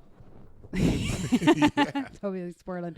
But yeah, for some reason I don't know. That's how you separate the two words. Yeah, I think so. That I don't makes know. sense, I don't know why vegan and vegetarian, like how, because it's so ironic. Because people will say vegan is so extreme. Like, really? It's really pretty extreme to like barbarically raise animals, shove them with antibiotics, hormones, and then slaughter them when they're a couple months old. But whatever. But nobody each sees to their that. own, but nobody Even sees look it. at that. And It's you a little bit excessive. can't always go there because It's barbaric. It's crazy. It's still happening. You have to meet people where they're at, pun intended. But culturally and whatnot, because you can't just expect everyone to think the same. Obviously, it'd be a very boring world. But at the end of the day, I always say, I believe people are inherently kind. I like you said that. They are inherently, and nobody wants to harm animals. If you do, that's a whole other fucking story. But we're paying people to, and I think it's that disconnect. Like, we're paying people to harm animals by supporting the industry. So if you say you love animals, well, specifically say you love domesticated animals, because that's true. Yeah. Right? Yeah. And if you're really, really afraid of the fact that, you know, you think you take meat out and then you don't get any protein, I've literally been alive my whole life and I'm doing fine without any animal protein. You look great. Yeah. It's like I'm 105. No.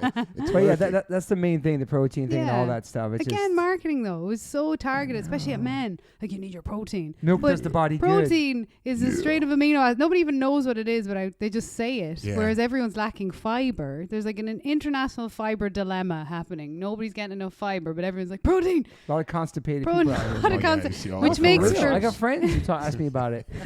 Do you know what I mean? But nobody thinks about diet. Nobody thinks about, I don't know, just as far as the animals and how they're treated and how they're tortured, like you can go on your phone and see any of that stuff, but people just want to live their lives with blinders on, and I understand that, because they don't want to see that, and then they'll start questioning themselves and their life and their what they love.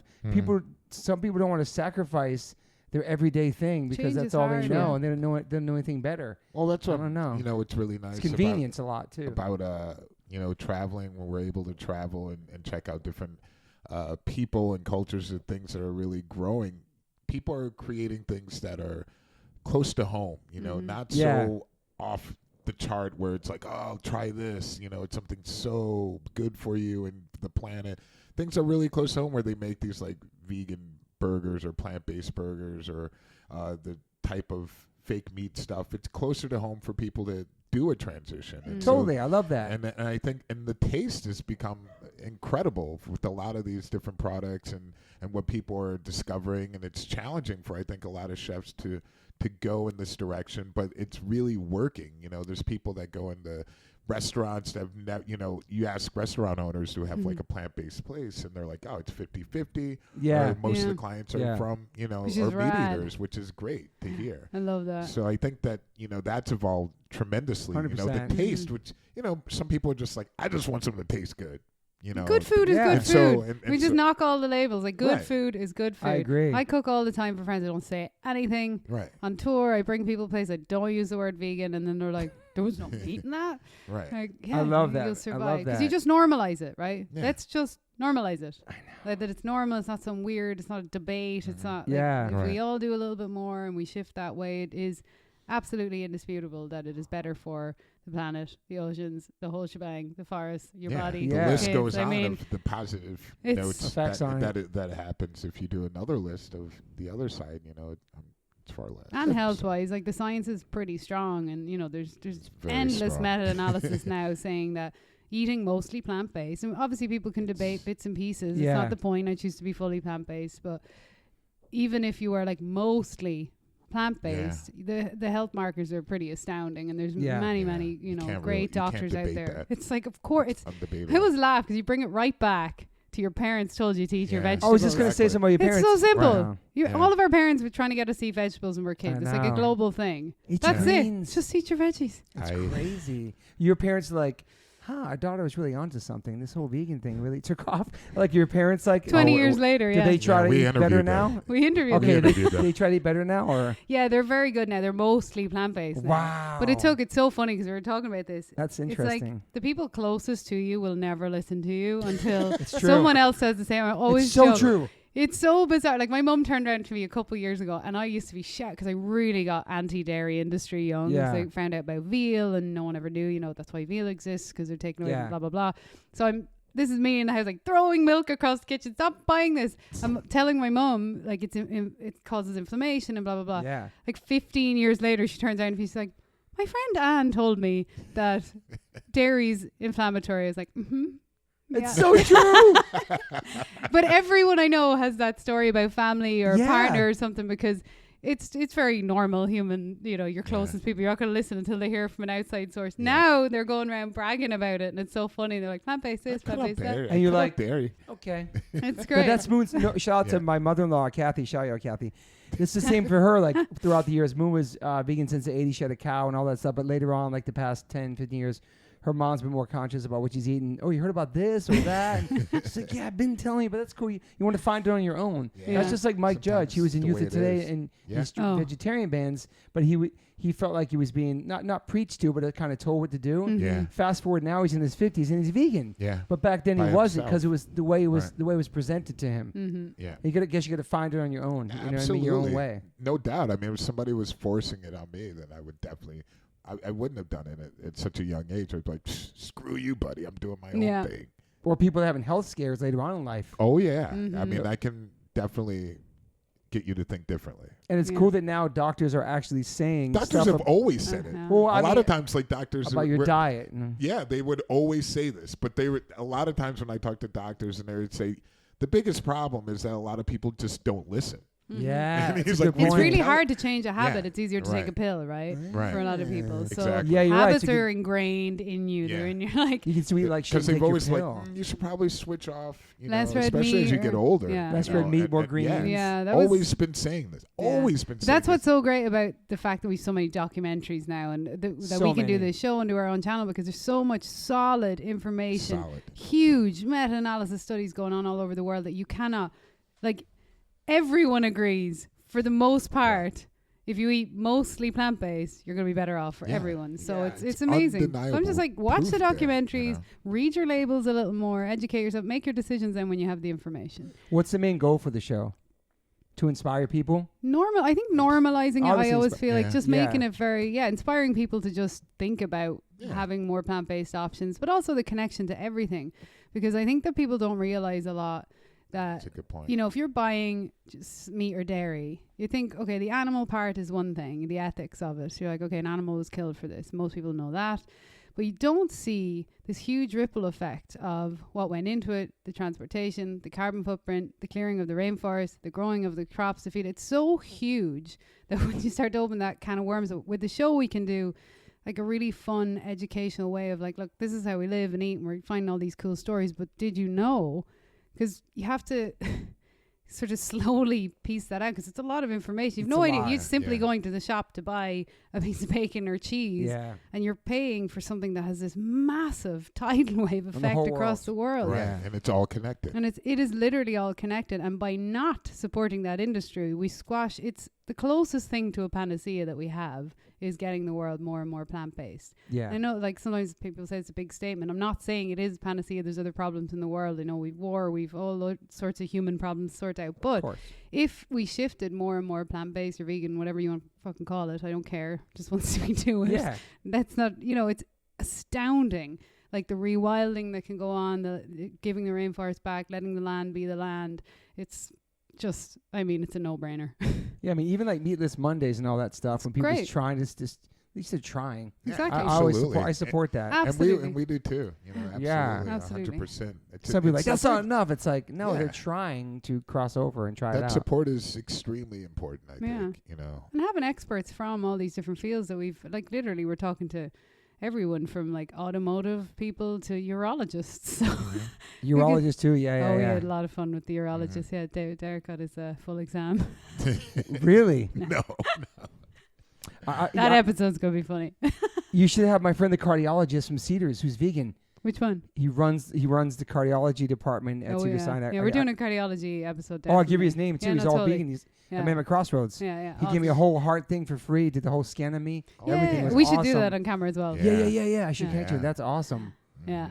We You definitely gotta get Rich Roll in there too. totally. Definitely, Yeah. Do you have like a wish list? Do you have like a wish list Oh, for yeah, we guests? do. It's huge. It's huge. But the good thing, I think, for we both feel, and We the gotta whole put it team out feels, there in the we universe. will never have a shortage of guests. It's a beautiful Yeah. feeling. Yeah, Just There's same because with so many this. I feel interesting too. people. naturally between Yeah. friends, Yeah. curious, and it's not. Oh, it's so amazing that we're all, even last week we only had like 5 or 6 days. We were trying to shove guys went everyone hard. in. We went hard at it. I love we, it though. We could do that the whole time, but I think the wish list just it'll keep growing and growing. Joaquin's got to get in this, man. Absolutely. course. That's like our god, Absolutely. dude. Paul McCartney. Yeah. Woody yeah. Harrelson Oh, would be yeah. nice. I want David Attenborough Yeah. for sure. Absolutely. We should get Spider-Man too. Tobey Maguire. It's OG. That'd be cool. But the other thing is, like, I want absolutely non-vegans as well. That's true. I want a little bit of everything. Just also people maybe that like ex-industry people from You know, it'd different. be hard, Ted Nugent. Oh, I already had without with Ted Nugent once. Yeah, what happened? That'd be a sick. Well, we got into a bit of a fight backstage one time. It was hilarious. Sorry, Ted. Wow. I'm so calm and collected, but it was actually quite What funny. happened? I was playing with Dee Snider in, I think it was Colorado, and he was bragging about shooting wild pigs from his helicopter and his machine gun. And I may have said, how small is your dick, but Wow. sorry. Facts. But anyway, it was very funny. You said it to him? Yes. And then it turned into this whole thing, and he found out I was vegan, and everyone was like a party here we scene go. backstage. And actually, I have to say, the next time we came around, I don't know him super well. It was just like, when someone's bragging about murdering anything, I'm sorry. yeah. Like, you've this Yeah. big giant gun, because that was the time. I don't know why he was doing that. He was saying it was for population control or something somewhere. And I believe there's videos on Population YouTube. control. You're going around with a Mhm. machine gun, Yeah. like Rambo, shooting pigs. And just to put a flag in that, population control is a debate that goes on a lot, and it's ridiculous because the reason we get overpopulation with certain animals is because we're killing apex predators, because we're clearing land again. Yeah. So there's a lot of this, well, if we stop killing the wolves, then everything controls itself. Same in the oceans, we're killing the sharks, so everything is out of sync with biodiversity. It's again, all comes back to literally the industry you're supporting. But yeah, we should have Ted Nugent on. That'd Yeah. be sick. Yeah, tell me your thing. That'd be crazy. Yeah, he was talking about it, yeah. I could talk about how I had his tapes growing I up. remember that song. That was Wango Tango. Wango's a tango. That was a catchy song. What is the other one he had though? Cat Scratch Fever. Oh yeah. Good song. But then Band I were cool live. realized It was as fun. I diving a little bit more like on tours, somebody told me like, you know that he doesn't sing a lot of those songs. Oh, from back. really? And I was like, I don't know anything I about was him, like, to be who honest. was singing? He's like, oh, there was a guy. Like I didn't know there was switch back and forth on a lot Really? of shit. And I was like, what? Let's make dinner could for be Ted wrong. Nugent. Let's put that out there. It'd But be super anyway, fun. yeah, he would be great. Yeah, it'd be awesome. I'd like to have James Hetfield. He's Yeah, great. yeah. He's Ooh. awesome. Yeah, James would be great. I like opinionated people. You know, Me You know, too. those are Those the great conversations. guests. Yeah, you know, the list can go on, but if, hopefully, you know, about never Joe say Rogan? never. Joe would be Rogan, great, yeah. That'd be great. interesting. Absolutely, too. absolutely, yeah. Mhm. I think anyone who's curious Yes, and who's yes, willing to like have the Yeah. conversation, because I also want to know why Mhm. other people think different ways. It's so interesting, Yeah. and then bring in experts who really know what they're talking about from both sides. I really love Right. that sort of Yeah. debate of it, and then also just normal civilian people from where we go, chefs, and like Yeah. I'd love to go deeper into cultures as well and find, because a lot of, especially in developing countries and you travel, I remember when I was down in South Africa the first time, people are kind of by default plant-based because meat is Yeah. too expensive and it's a luxury. So really going in and looking at cultures, and because there's so many ways this can span out, because if we don't lift the world out of poverty and get more education, you can't expect people to care about veganism if they're just surviving day to day. Yeah. So there's like so many other things we can span off into just generally making the world a kinder place, and Yeah, do it for through sure. fun and conversation and food and us going around being a bunch of Egypts, as you'd say.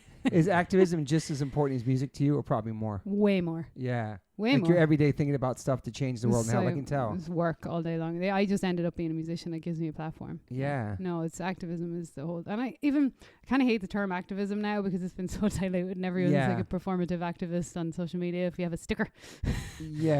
And I don't, all activism is great, but I do love like effective altruism. It's like, how can we have the biggest effect? Like, how can we put our skills, our contacts, our money where our mouth is, and really create? Because a lot of people think that activism is, if you post something, and it's Yeah. great. Sharing and Yeah. everything is great. I don't mean to Actions diss speak on it. louder, yeah. But like direct action is something I've been really passionate about my whole life. So, and that we had a great time with like Sea Shepherd talking about that because you just got to get out there. And if there's Yeah. like whales are being whaled, I'm going to go in front of the boat. Yeah.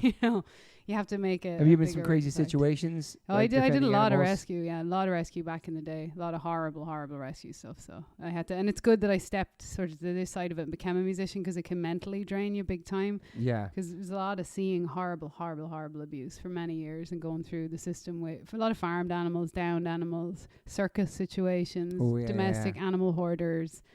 It was just too much of that. And I was 8 when I started that. So like 8 Wow. to 18 was a lot of that. So I'm kind of glad to be able to have learned it all. I was a direct activist then. I was doing like the fur and the anti-fur stuff in Dublin, banned from all the fur shops. I was doing that side of things young, Yeah. and I kind of got it out of my system and realized that maybe people won't listen to me. I'm screaming at them all the time.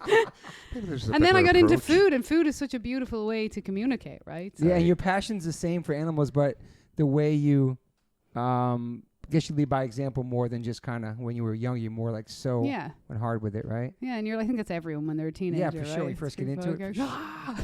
you want everybody to know about it. You know Why can't? Because you think like, why can people? It's hard to digest. Yeah. Like that. Why can you not understand this is horrible? Like factory farming is horrible. The shit that they do to animals. There is absolutely no. It's not a two-sided debate. There's no debate. It's horrible. So Yeah. Right. And if we're really worried about, I mean, we're going to come to the end of antibiotics resistance if we're not careful the way that we pump animals. There's so many other things that we can even be selfish in being selfish as humans. We need to sort out because we can't. That's a The good rate point. we're It's a going. great point. We will see the end of antibiotics if we keep going. That's scary because a cut in your finger will then be potentially able to kill you if antibiotics don't work, because we put, I think it's in the 80% of antibiotics into animals, and that's not man. how animals. She got knowledge, man. You're That's so right. smart. Like I'm learning so much from you. It's That's I wish I awesome. could turn my brain off at night. No, but you know so much. Blah, It's blah, blah, just. blah.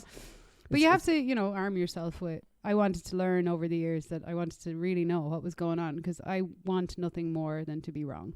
That's like I would love to be wrong, because then I could go to sleep and have a normal life.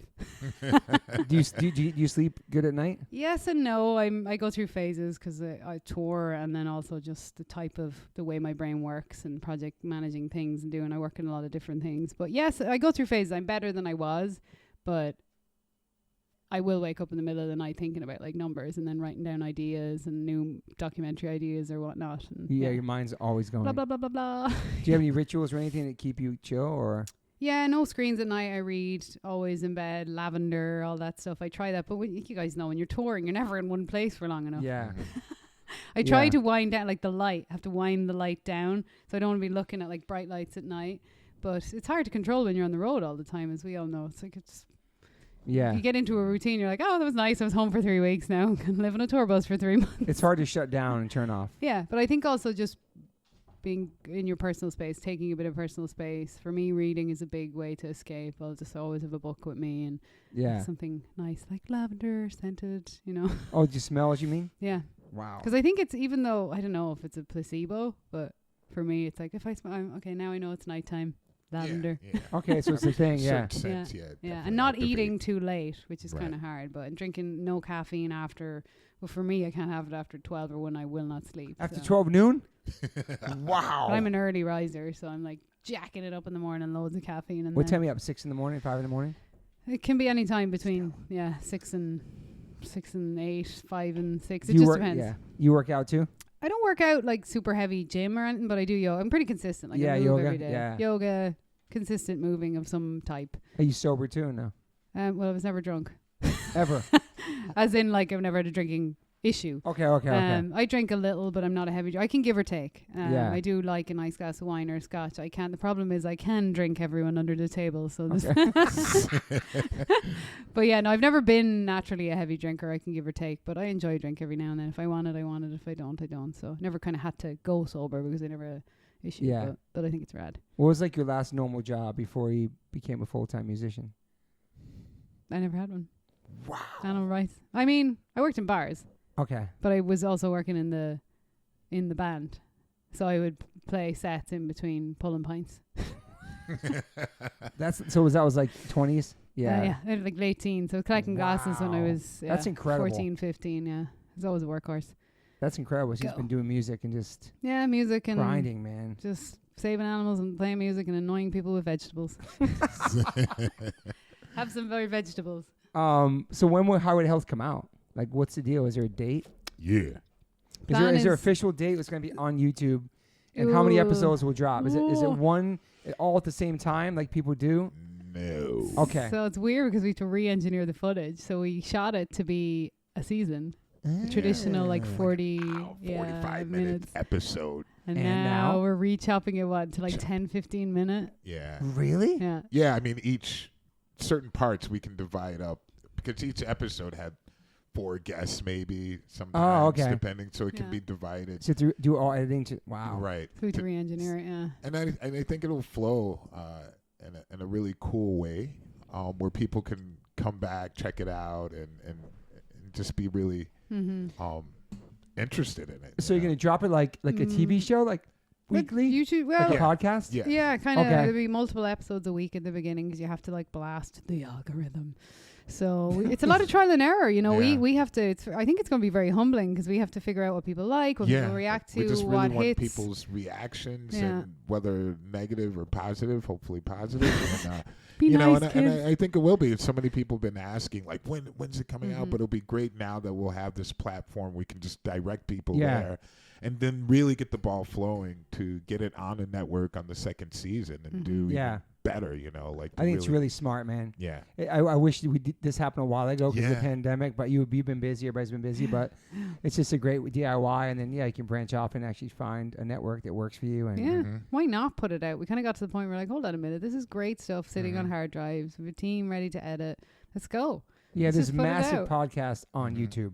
You know, Exactly. there's everybody's on YouTube. And Yeah. I think you have to get. I think It's a whole nother world. Yeah, I you think know. after your 4,000 subscribers, then you start making money off of ads. And that's the thing. So then 4,000 then it becomes subscribers. self-sustainable. So you can keep because the biggest problem with any project is is like Yeah. keeping people hired. So we've To editors edit and gear to and keep it at the travel stuff like that. calendar. So if it starts to fund itself, we can Totally. keep going. So that's the Yeah. plan, Yeah. which is great to become self-sustainable. So it'll Hey, be out in March at some stage. We don't have the exact date in March. yet, March. Mhm. but we'll drop that news soon. We Yeah, I have want to get this podcast out for when that comes. That'd be awesome, man. That would be great. I'm man. excited That for would you be guys so- because that's such a great concept. Obviously, you already have the name. Nobody take that name. It's trademarked. they can't because it's Derek and Tanya's Highway to Health. Yeah. Mhm. Yes. Gonna get some merch out there. Some merch DNT. design. That's right, man. You We can want get to do some some cool merch collabs. collabs. Oh yeah. Oh The yeah. collabs definitely with like That'd be fun. great companies that are ethically Yeah. sound. Yeah, And, yeah, yeah, yeah. like, Just friends who are artists too. absolutely. You know, Mhm. I think it'll be a lot of fun. To do this, and like I said, it will be the first Yeah. Yeah. out there. It's gonna be rad, but it's terrifying and exciting. It's like, what? We're Right. launching it. I mean, we've been waiting for so long. It seems like years. So it's like I know, man. We it's just gonna lost feel nice 2 when years. it's out and the world can Yeah. see it. And then we can just keep filming cool rad stuff. Exactly. Yeah. Yeah, Okay. You seem like an optimist. definitely. Yeah. Yeah, you have to be. Yeah. No, your whole life you've been like that. Yes and no. I mean, yes and no, because when I was heavy in the animal rights world, it was hard to be because you're just seeing shit all day long. Yeah. So, but I had to kind of make a decision at a certain point that you're gonna, okay, what can I do to make this better, as opposed to like, oh my god, I can't, it's so sad. I'm gonna just go lay under my duvet and cry about animals. Yeah. So yeah, I'm very much an optimist because I do really believe that people want a better world. People love animals. People are kind for the most part, and it's just how do we find the most productive and inspiring ways to kind of get each other's messages across. And I think that this is and it makes us feel better because I don't want to. Like there's a time and a place for different types of activism and different types of heavier footage, but there's people that are doing that and they do a great job at it. For us, it just flows so naturally to basically show people our life on the road. Yeah. Yeah. And for the it's most part, that's awesome. cool, and it's Mhm. like just bring them on a journey per se, and like Mhm. we're learning as we go. Like it's super funny. 'Cause we're I'm definitely learning a different accent and a way to speak to people differently. pirate Is Irish. that good? Pirish. Well, he speaks Pirish. He goes between. He's kind of Irish. Irish and then Pirish? pirate. Yeah, Aye. Pirish. And what's up with Whitesnake? What's your move there? What's the next show? We just finished the farewell tour, and David has gone to rest for a while, and we were going to do an album, I think, the end of this year. But I'm going out with Bruce Dickinson in He's 2 the weeks. singer of Iron Maiden. I know who that is. He has a plane. Just I wanted to know. let you know. All the listeners, yeah. Apparently he's not bringing his plane, according to Derek. So damn it. So yeah, I do a Sorry. new tour with. So we are myself That's cool. and Bruce and an all-star band are doing a celebration of the music of Deep Purple and John Lord, starting in the Balkans and Europe in 2 or 3 weeks. Were you fans of these bands growing up? Not really. Okay. No, you should be Well, honest. Yeah, not that I wasn't, but I was not joking when I say I I was love 10 that. Dee years. Snyder, just all these I guys. wasn't yeah. listening to You're like, music. I was in an animal rescue shelter. I Like, know, all day long. It's all I did. So I was a little late to the music thing. Yeah. So it's kind of cool because it's Pretty sort of cool. new to me every time. Like, obviously I know them from my career now, but yeah, no, I didn't. Which is funny. I ended up in all the bands that I never listened to. It's so cool to just coming here and not knowing anyone, and just taking a chance and just wanting to play music and loving animals. It's amazing, your story. Sure, you have to give it a lash, as we say back home. Give it a lash. Give it a lash. But What's it's the like, worst that can happen? Give it a You lash. must be so proud of your family and your friends in a small town. Like, I think they she still made think it. you're She back. went to California and now look at her. Hey, once you're happy, right? They're very proud. So you're Yeah, making that's an what I'm impact. saying. Like, I can tell you that. Attest to that. he's very proud. It's Yeah. a good leap of faith, yeah. I mean, it's still mental. You know what it's like to be an artist. It's a constant roller coaster. It's not that, oh, we made it. I know. But once if you figured out being happy, and I think a lot of it is realizing to stop being obsessed with the outcome. Yeah. Like stop being like, oh, it has to be this. Which I never knew the show could spin off. Meet Derek, do the show, do all these cool things, all these friends, have multiple bands. Like if you just kind of let the process unfold, as quote unquote hippie as that sounds, it just does. And I think that speaks a lot to when you know your sort of passion, or you know what you're supposed to be doing in life, and you have that focus. There's if you haven't figured out what your meaning, your own sort of path is, it's harder for people. I think that's why people get very sort of down and out. But if you sort of figured out somewhat or what you can do to sort of give back, because as far as I'm concerned, that's the whole purpose of life, like to give back in some shape or form. Yeah. For me, it's animals and environmentalism. So I think it just makes you happier. And the more you do, the more I do that, the more I get back into this space, because I did miss it for years. I was like writing about it and talking about it on socials, but to be doing an active project just completely ignites my soul again. So I was like, yeah, we're doing it. Yeah, it's awesome, man. Yeah. You got an awesome fire and passion for this. It's awesome. Oh yeah, I might have had too much coffee. Too much coffee. Coffee. I'm really happy we did this. Yeah, because I met her through you. We've hung out a million times, and just hearing your story, it's awesome. Thanks for having me. It's inspiring. Thanks for having me. I'm stoked for you. No, thanks a million. Yeah. And you were one of our first guests. Yeah, I know. Yeah. It's great. It was with Adler, right? Yeah. Yes. That'll be fun to edit, actually, because I think we can do and you can check it out before we air it. Yeah. Just I trust to get you your guys. approval. You have rights. Yeah. You have rights. So you do. I do. I have rights. Everybody else, yeah. So people can find you just your website, your Instagram, all that stuff, right? Yeah. Highway to Health. Highway to Health. What are we? Highway to Health _show. I can't remember on Instagram. Yeah. We're just reigniting it. Everything with me is just my name. I only do Instagram, so that's the only place I am. One's enough, and Highway to Health has its page that both Derek and I have in our bios, so you can go at Highway to Health. And Highway to Health show. Yeah. I appreciate using your voice and everything, your platform for the animals and everything you've done. It's awesome. Thank you. You too, man. It's really awesome. And you too. Tanya. Thanks. Especially in music, especially just everything. Just like, I don't know. I feel like more people should do that, Word. Hey, if you got a platform, what's the point in having one if you can't use it, right? Yeah. Do some way. What's great is you guys' platforms are way bigger than they were when you first started doing Highway to Health. So there's more people, more eyes on it for you guys too. You know what I mean? Absolutely. Yeah. No doubt. Things happen for a reason. The timing is always, it's about timing. You know what I mean? Indeed. It's exciting for people to see it though. Awesome. Oh yeah. I'm gonna help you guys with some guests too. I'm gonna brainstorm some guests. Thanks, Toby. Coming soon. Appreciate that. Definitely. Well, thank you for being here. Thanks for having me. Any more questions? I believe that's it. Thanks for letting me put my vegetables today? I did. That's Absolutely. cool. I was wondering if you learned some things about her. You didn't know. Yeah. It was really cool. You even know about the chorus. We never think to. I didn't know. We should interview each other on Highway to Health one of the days. I'm going to put it out there that you should play a show with Sinead someday. I hope that. I want to put that in the atmosphere. Yeah. Incredible, yeah. It was, She's so punk rock, dude. There is no more punk rock than that. It's so good. Also, there's one more thing I want to say about being vegan or plant-based, whatever you want to call it.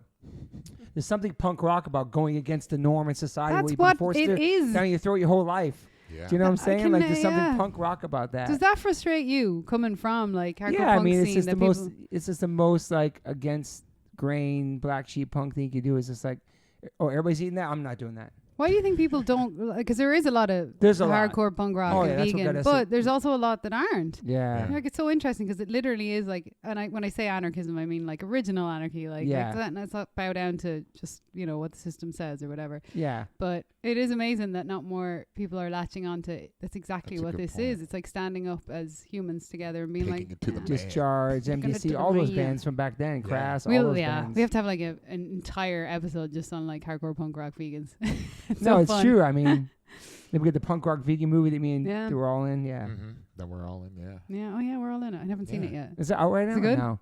I don't know. I think it's streaming or something. Very is it sad or is it happy? Moby, is it sad or happy? It's a mix. It's a mix. Okay. It's pretty happy though. Yeah, it's pretty. It's like no crazy videos or nothing. Yeah, There's it's just like it's all people's stories and it's so important. All these little it's funny. Connections. People think that metalers and rockers and punk aren't they're like scary, and people say this all the time. He's vegan. I'm like, oh yeah, it's like that's so anti-establishment.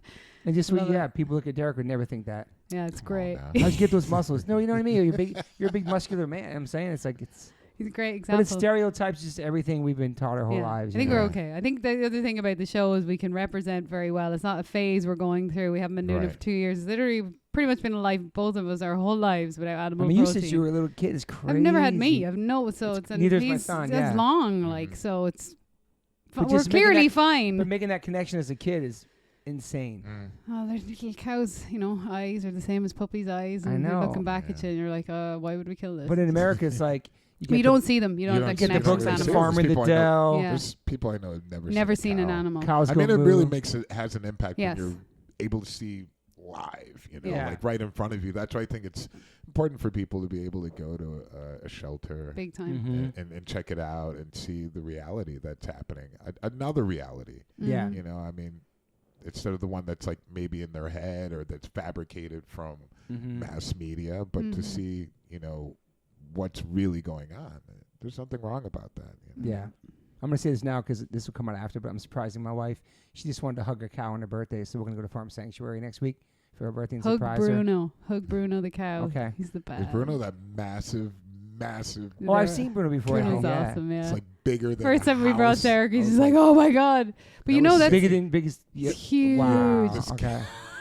There's a couple of cows So in Farm Bruno's Sanctuary. still there? I'm pretty sure Bruno's Okay. still there. And there's a Massive. couple of them there, and they're awesome. I can't remember the other guy's name. But I'm there's excited. cows over the years that I met at Sanctuaries Mad, and this is the last story I'll tell because I know we could talk for hours. No, And it's we all actually good. have a shoot.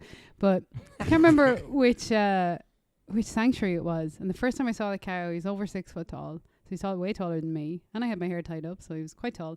He's like 6'4". This cow's huge, like his back. And I asked about him, and they're like, oh, his mum was a dairy cow. And she had so many hormones and steroids that when the calf was born, the calf actually basically has gigantism. The calf just never stopped growing. So it's so I was like, holy shit, it's this big, friendly Wow. cow that's like 6 foot, just wants to like rub his belly and shit. He's huge. Wow. And that But we, cow's there? I think he was at a different one years ago. I don't think he's at the Farm Sanctuary. I was trying to remember. I have Yeah, there's photos like, somewhere. I'm just like, what the fuck? This Gentle Barn is. Gentle Barn's great, yeah. And I think it's great, like Derek was saying, the animals Animal can place. be your teacher. Yeah, What a great way to absolutely. connect. Because I was lucky to have that You had that connection as a so kid, young where I yeah. knew the animals directly. If I hadn't have seen that, it probably never would have happened. Yeah. But yeah, most people don't have that experience because Right. it's kept out of sight, out of Right. mind for a reason. I mean, instead For a of like, reason. I don't know if they do this in schools, like take classes to the zoo. You should. But they should go to Nah. a farm sanctuary, Farm like sanctuary. our Yeah. sanctuary for, Petting animals. that would be Be the rad. ideal. It should just be like in the curriculum. We're going to you do know, that in the like- show. We're going to make it into curriculum. That's a new show. It should be like. We're gonna mandatory. yeah, and that's the other thing. Like you can go to for like direct action tips. For direct action tips, Yes, check tell into 'em. Highway to Hell. But it's really important because you can go to like your politicians, local, and that, and you can suggest these types of things in your communities. Like I think that I would like my children to see where the food system, how it works. So can if enough parents get together, then you actually can impact laws and lobbying and True. whatnot. So if you suggest those on a local scale, that sort of stuff can have a huge ripple effect. Like I have friends Yeah. in New York City that have managed to bring in hydroponic farms into schools so the kids that can see, like they've Manhattan's so crowded, I know. these public schools, and they have in the basement a little farm, hydroponic grower farm where the Wow. veggies grow, the kids get to grow them, then they Sick. get to pick them, cook them, so they have this direct relationship with their food, and they learn that at a young age. That's not happening. No. And if you can implement that across all public schools, or just recently actually, because and lots of pushing in it, all the hospitals in New York are gone to default plant-based meals, Wow. which is huge. But that's Yeah, I years saw and that, I saw years that, of yeah. people pushing. Mhm. So it's working when you do it. No, and it you is. ask for it. Definitely works. So when you feel like everyone feels down and out, the world's never going to change. It really can if everyone tries a little bit more. Just a little bit harder. A little bit harder. Mm. Just Well, a thank you so squeeze much bit. for being here. Thanks for having me. Thanks, Thank you for being Tanya. here, Derek. Thanks, Derek. I can't do an accent. I'm not going to try to do it. Embarrass myself. But I am going to tell you. I'm looking at my. What is it? 21 and me. Yeah. I'm going to show you my Irish tats. Oh yeah, I want to see where you're from. Be funny if you're from Mullingar. Oh I my know. God. I can find that out. 21 me. What the fuck is it called? Did you just? What's it called? I don't know. That website? I don't know. I don't know. I'm I'm gonna check sure my that's D- legal. I'm gonna check my DNA.